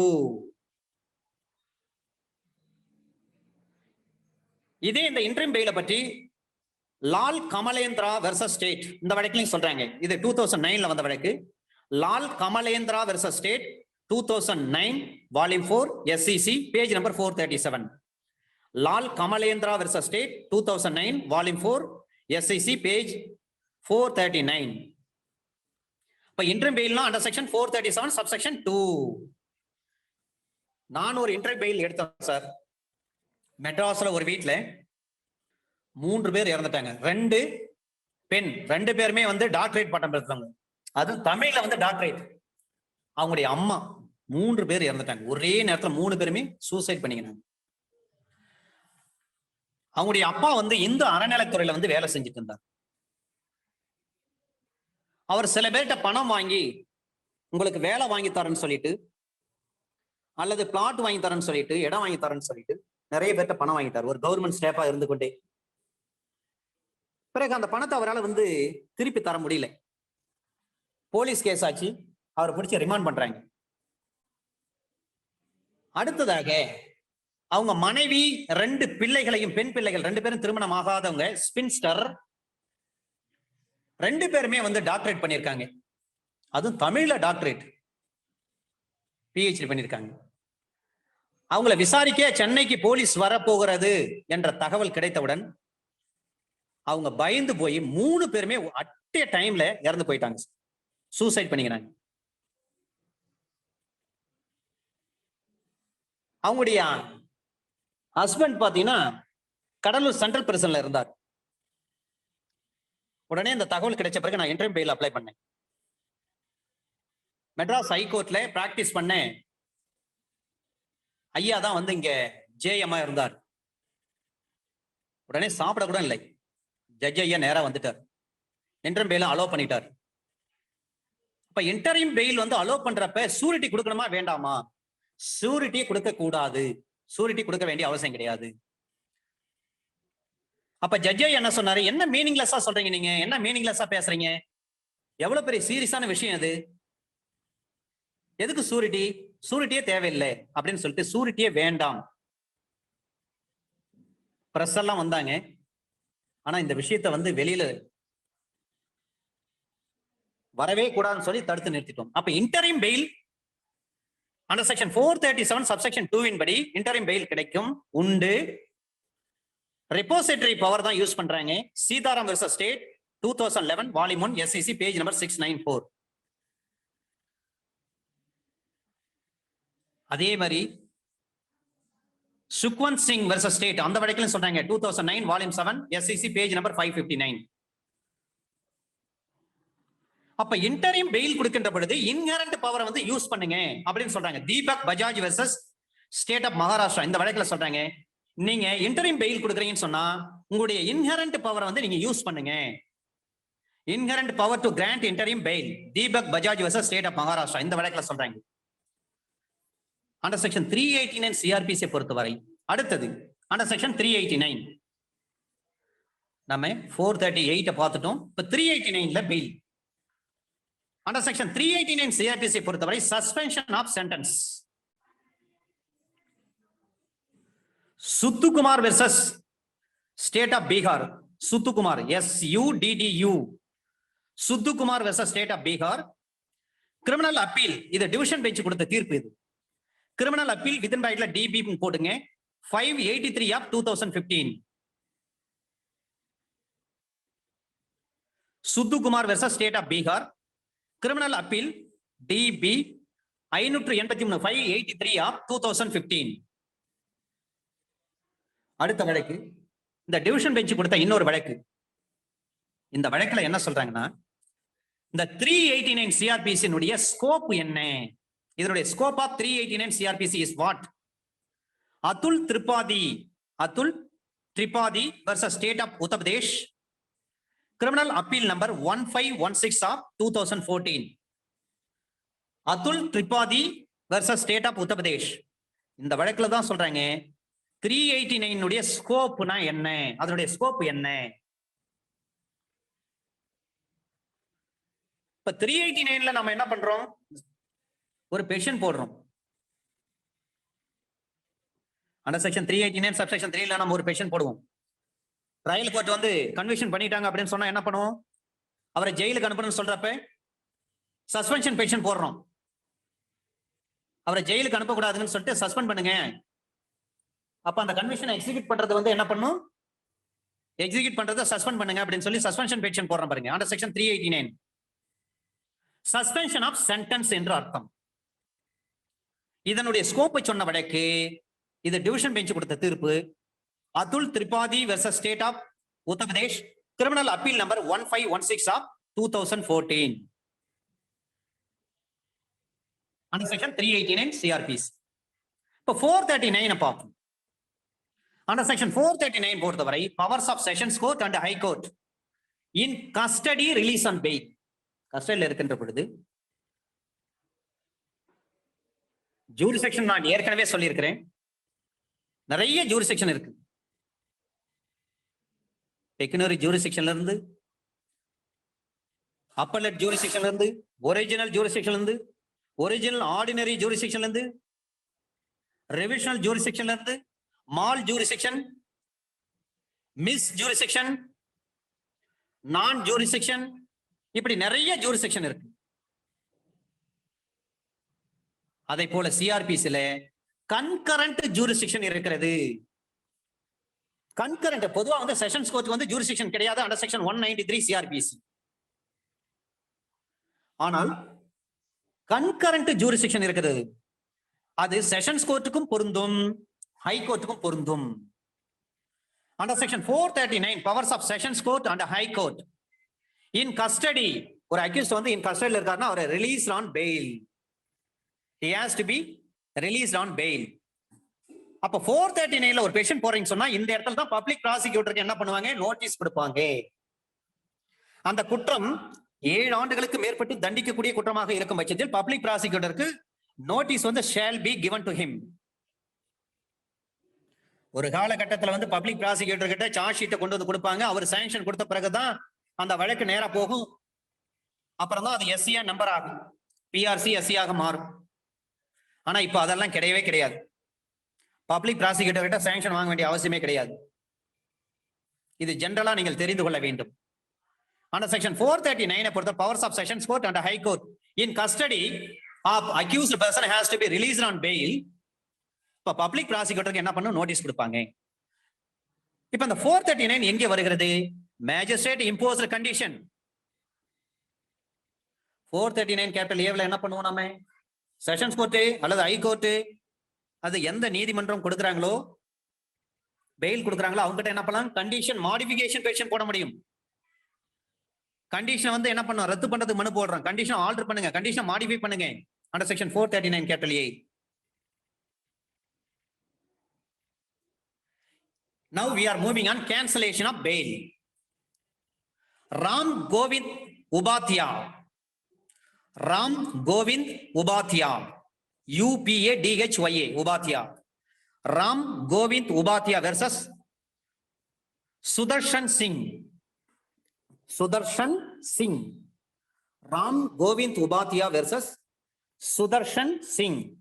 2002 Criminal Law Journal, page number 1849. Supreme Court. SC na Supreme Court. Ram Govind Upadhyay versus Sudarshan Singh, 2002 Criminal Law Journal, page number 1849, Supreme Court. Cancellation of bail. அப்ப cancellation of bail, interim bail under section 437 subsection 2. பெயிலுக்கு condition impose பண்றாங்கன்னா under section 437 subsection 3. Fail கொடுக்க முடியுமா முடியாதுன்னு சொல்லணும் under section 437 subsection 4. cancellation bailனா under section 437 subsection 5. நிபந்தனை மீறாருன்னா என்ன அர்த்தம், cancel பண்றாங்க அந்த பெயிலை. இதுக்கு வெரி ஸ்டாண்டர்ட் அத்தாரிட்டி இருக்கு. PK Shaji versus state of Kerala, அந்த வழக்கு தான் very standard authority. PK Shaji versus state of Kerala, அதோட சைட்டேஷன் பிறகு சொல்றேன். RJ Sharma versus RP Patankar, இந்த வழக்கிலையும் அதான் சொல்றாங்க கேன்சலேஷன் பெயில்.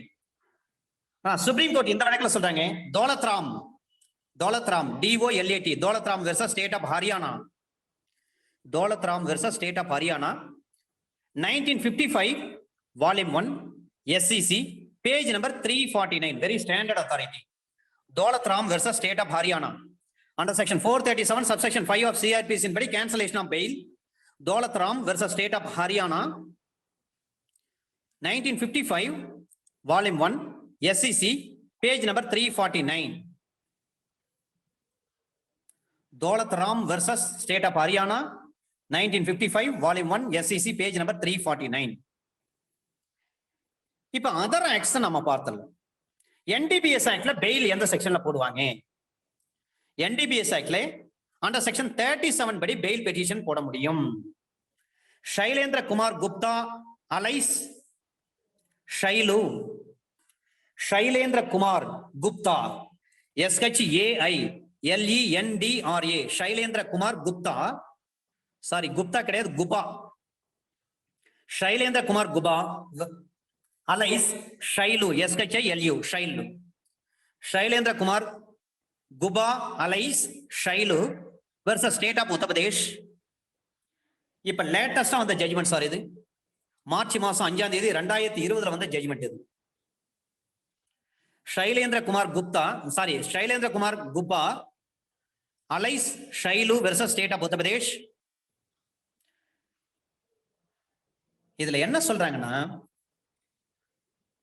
நீங்க ஏன் 438ல நீங்க அந்த பெயில் பெட்டிஷன் போடக்கூடாது சிஆர்பிசில? எதுக்கு 37 NDPS ஆக்ட்ல நீங்க போடுறீங்க? NDPS ஆக்ட பொறுத்தவரை எதுக்கு 37ல அண்டர் செக்ஷன் 37ல நீங்க பெயில் போடுறீங்க? நீங்க ஏன் 438 சிஆர்பிசில பெயில் போடக்கூடாதுன்னு சொல்றாங்க? அதை டிஸ்கஸ் பண்றாங்க. Subject to limitation mention, subject to limitation mention for special court and high court. NDPS ஆக்ட பொறுத்தவரை ஸ்பெஷல் கோர்ட் தான் விசாரிக்கணும். அப்ப ஸ்பெஷல் கோர்ட் ஹை கோர்ட்டுக்கு வந்து சப்ஜெக்ட் டு லிமிடேஷன், அந்த லிமிடேஷன் மென்ஷன் பண்ணிருக்காங்க. அதனால தான் 438ல போறது பதிலா 37ல போடுறாங்க. NDPS ஆக்ட்ல அண்டர் செக்ஷன் 37ல பெயில் பெட்டிஷன் போட முடியும். Shailendra Kumar Guba alias Shailu versus state of UP. இதுல NDPS ஆக்ட்ல அண்டர் செக்ஷன் 19, 24, 27A. இதை தான் டிஸ்கஸ் பண்றாங்க. இப்ப லேட்டஸ்டா வந்த ஜட்ஜ்மெண்ட் இது 5th March 2020, 5/3/2020 வந்த தீர்ப்பு இது. Shailendra Kumar Guba alias Shail versus state of UP. அந்த செக்ஷன் 37 தான் பெயில் பெட்டிஷன் போட முடியும். ஏன் 438 இங்க வர முடியாதுன்னு சொன்னா 438 போடுறாங்க. ஆனா ஏன் வரக்கூடாது என்று சொன்னால் subject to limitation mentioned for special court and high court. அடுத்தது DVC ஆக்ட்ல டொமஸ்டிக் வயலன்ஸ் ஆக்ட் இருக்கு பாருங்க. அந்த DVC ஆக்ட்ல அண்டர் செக்ஷன் 31 சப்செக்ஷன் 1ல DVC ஆக்ட் வந்து 2005ல வருது. அந்த ஆக்ட்ல அண்டர் செக்ஷன் 31ல தான் பனிஷ் பண்றாங்க. பெயில் அதுல தான் போடணும். அப்ப அண்டர் செக்ஷன் 31 பொறுத்தவரை பனிஷ்மெண்ட் பாத்தீங்கன்னா 1 வருஷம் தண்டனை. ஆனால் அது காக்னிசபிள் நான் பெயிலபிள். அந்த அஃபென்ஸ் பாத்தீங்கன்னா அண்டர் செக்ஷன் 31 DVC ஆக்ட்ல பாத்தீங்கன்னா அது காக்னிசபிள் நான் பெயிலபிள். ஆனா தண்டனை பாத்தீங்கன்னா 1 வருஷம் வரையும் சிறை தண்டனை கொடுக்க முடியும். அப்ப அண்டர் செக்ஷன் 31ல பெயில் போட முடியும். 1 year or fine or both விதிக்க முடியும். ஆபிரகாம் மேத்யூ ஜே அந்த லார்ட்ஷிப் அவங்க கொடுத்த தீர்ப்பு இது. ஆபிரகாம் மேத்யூ ஜே இது கேரளா ஹைகோர்ட் நீதிபதி மாண்புமிகு நீதியரசர் ஆபிரகாம் மேத்யூ ஜே அவங்க கொடுத்த தீர்ப்பு. இந்த டிவிசியை பொறுத்தவரை அண்டர் செக்ஷன் 18A 19 இதை பொறுத்து வயலேட் பண்றாங்கன்னு சொன்னா அண்டர் செக்ஷன் 31 படி பெயில் பெட்டிஷன் போடணும். 31 தான் கன்வென்ஷனே சொல்லியிருக்காங்க. Crime number 1033/2014 versus Jabbar. இந்த கேஸே உங்களுக்கு வித்தியாசமா தெரியுது பாருங்க. இதுல நேம் போடல, கிரைம் நம்பர் தான் பார்ட்டியை போட்டிருக்காங்க. Crime number 1033 1033/2014. Crime number 1033/2014 versus Jabbar JABBAR Jabbar Kerala high court. இது ஆபிரகாம் மேத்யூ ஜே கொடுத்த தீர்ப்பு. இப்ப டிவிஸ்ல அண்டர் செக்ஷன் 31. சரிங்க. SC/ST act doctor Ramakrishna Kashinath வழக்கு. டாக்டர் சுபாஷ் காஷிநாத் மகாஜன், ராமகிருஷ்ண கிடையாது சாரி, டாக்டர் சுபாஷ் Kashinath Mahajan versus state of Maharashtra.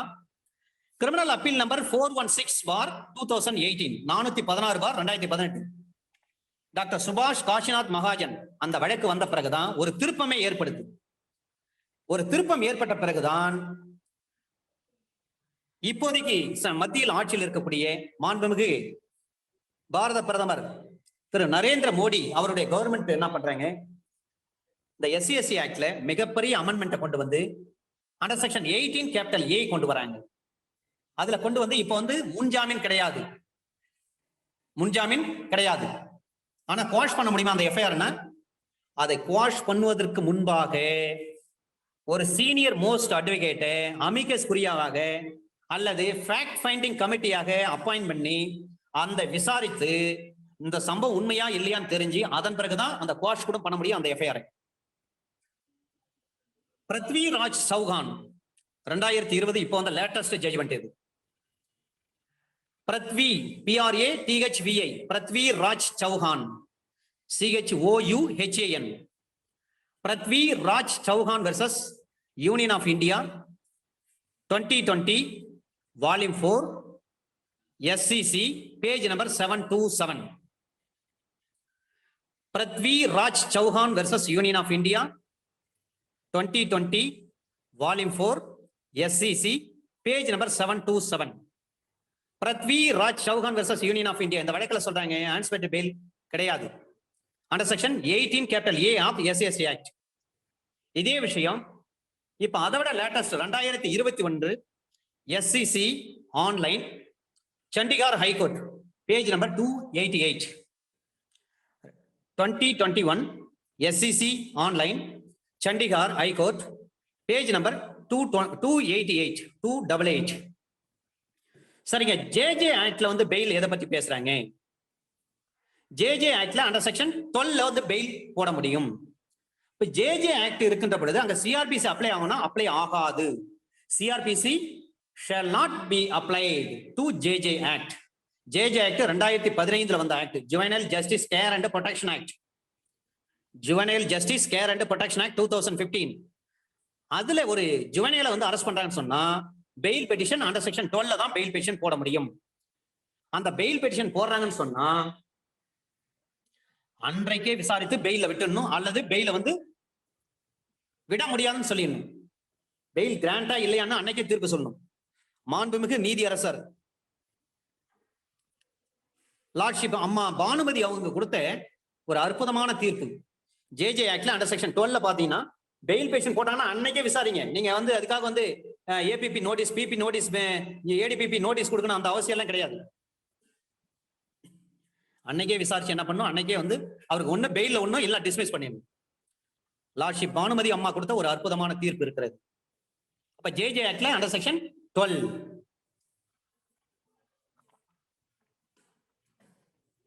சரிங்க, தடா சட்டத்துல வந்து கேஸ் போடுறாங்க. அப்ப அந்த தடா சட்டம் தான் இப்ப இருக்கிறது வந்து உபா சட்டம் என்று சொல்லுவாங்க. UPPA act. இந்த தடா ஆக்ட வந்து உபா ஆக்ட் என்று சொல்லுவாங்க. உபா சட்டத்துல கைது பண்றாங்க. அப்ப அதுல வந்து நீங்க எந்த செக்ஷன்ல நீங்க பெயில் போடுவீங்க? அந்த உபா ஆக்ட் என்றாலும் தடா ஆக்ட் என்றாலும் ஒண்ணுதான். இதுல Hitendra Vishnu Thakur versus state of Maharashtra. Hitendra HITENDRA. இப்ப ஜேஜே ஆக்ட பொறுத்தவரை அண்டர் செக்ஷன் 12 நீங்க பெயில் பேஷன் போடணும். ஜேஜே ஆக்டுக்கு வந்து கிரிமினல் ப்ரொசீஜர் கோடு வந்து பொருந்தாது. செக்ஷன் 12 பெயில் பேஷன் போட்டீங்கன்னா அன்னைக்கே விசாரிச்சு அன்னைக்கே பெயில் கிராண்ட் ஆர் டிஸ்மிஸ் ஏதா சொல்லிடணும். லார்ட்ஷிப் அம்மா பானுமதி அம்மா கொடுத்த ஒரு அற்புதமான தீர்ப்பு இருக்கிறது. ஜேஜே ஆக்ட்ல செக்ஷன் 12 பெயில் பேஷன் போடுறோம். இதுக்கு ஒரு வழக்கு இருக்கு, CCL A வெர்சஸ் ஸ்டேட் என்ற ஒரு வழக்கு இருக்கிறது. அடுத்தது உபா ஆக்ட், அதாவது தடா ஆக்ட்ல வந்து எந்த செக்ஷன்ல நம்ம பெயில் போடுறோம்னு பாத்தீங்கன்னா UAPA act or TADA act. இதுல Hitendra Vishnu Thakur, Hitendra Vishnu Thakur versus state of Maharashtra. 12th July 1994 வந்த தீர்ப்பு இது. 12ஆம் தேதி 7வது மாசம் 1994 வந்த தீர்ப்பு இது. 12th July 1994. ஈக்குவலன்ட் சைட்டேஷன் இருக்கு. இந்த Hitendra Vishnu Thakur versus state of Maharashtra இதுக்கு ஈக்குவலண்டான ஒரு சைட்டேஷன் இருக்கு. 1994 AIR 26. AIR 1994 page number 26. இன்னொரு வழக்கு இருக்கு 1994 SCC volume 4 page number 602. 1994 SCC volume 4 page number 602 602. இந்த உபா ஆக்ட்ல நீங்க பெயில் பேஷன் போடணும்னா அண்டர் செக்ஷன் 20 சப்செக்ஷன் 4. இப்போ அண்டர் செக்ஷன் 20 சப்செக்ஷன் 4 எதுக்காகனா ரிஜெக்ஷன் ஆஃப் பெயில். அப்ப எதுல வரும்? Under section 167 subsection 2 of CRPC ல வரும். அப்ப அண்டர் செக்ஷன் 167 சப்செக்ஷன் 2 என்னது? டிஃபால்ட் பெயில் அல்லது மேண்டட்டரி பெயில். ஒருவரால் செய்யப்பட்ட குற்றம் 10 ஆண்டுகள் வரை தண்டிக்கக்கூடிய குற்றமாக இருக்கும் பட்சத்தில் 60 நாட்களுக்குள்ளாக புலன் விசாரணை செய்து முடிக்கப்பட்டிருக்க வேண்டும். இல்லை என்று சொன்னா மேண்டட்டரி பெயில் கொடுத்துருங்க. Under section 167 subsection 2. அல்லது ஒருவரால் செய்யப்பட்ட குற்றம், அந்த குற்றத்தை தண்டிப்பதற்கு பாத்தீங்கன்னா 10 ஆண்டுகளுக்கு மேற்பட்டு சிறை தண்டனை விதிக்கக்கூடிய குற்றமாகவோ அல்லது ஆயுள் தண்டனை அல்லது தூக்கு தண்டனை விதிக்கக்கூடிய குற்றமாக இருக்கும் பட்சத்தில் 90 நாட்களுக்குள்ளாக அந்த வழக்கை புலன் விசாரணை செய்து முடிக்கப்பட்டிருக்க வேண்டும். இல்லை என்று சொன்னால் mandatory bail, I mean default bail under section 167 subsection 2 படி அவர் பெயில் கொடுக்க வேண்டும். அப்ப section 20 subsection 4 section 20 subsection 8 of the UAPA act என்ன சொல்றாங்கன்னா control the grant of bail. இதுக்கான இன்னொரு வழக்கு நடிகர் சஞ்சய் தத் வழக்கு.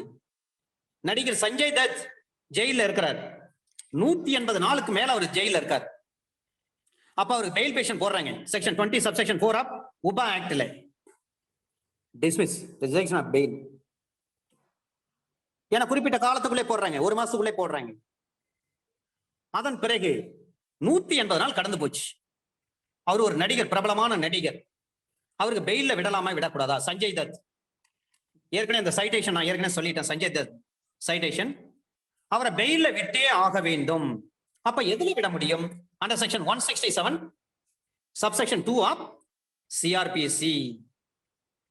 அதன்படிதான் Sanjay Dutt versus state through CBI 1994 volume 5 SCC page number 410. Sanjay Dutt versus state through CBI 1994 volume 5 SCC page number 410. அப்ப 180 நாளுக்கு மேல அவர் வந்து உபா சட்டத்துல இருக்கிறார், தடா சட்டத்துல இருக்கிறாருன்னு சொன்னா அவருக்கு அண்டர் செக்ஷன் 167 சப்செக்ஷன் 2 ஆஃப் சிஆர்பிசியின் படி அவருக்கு பெயில் கொடுக்க வேண்டும்.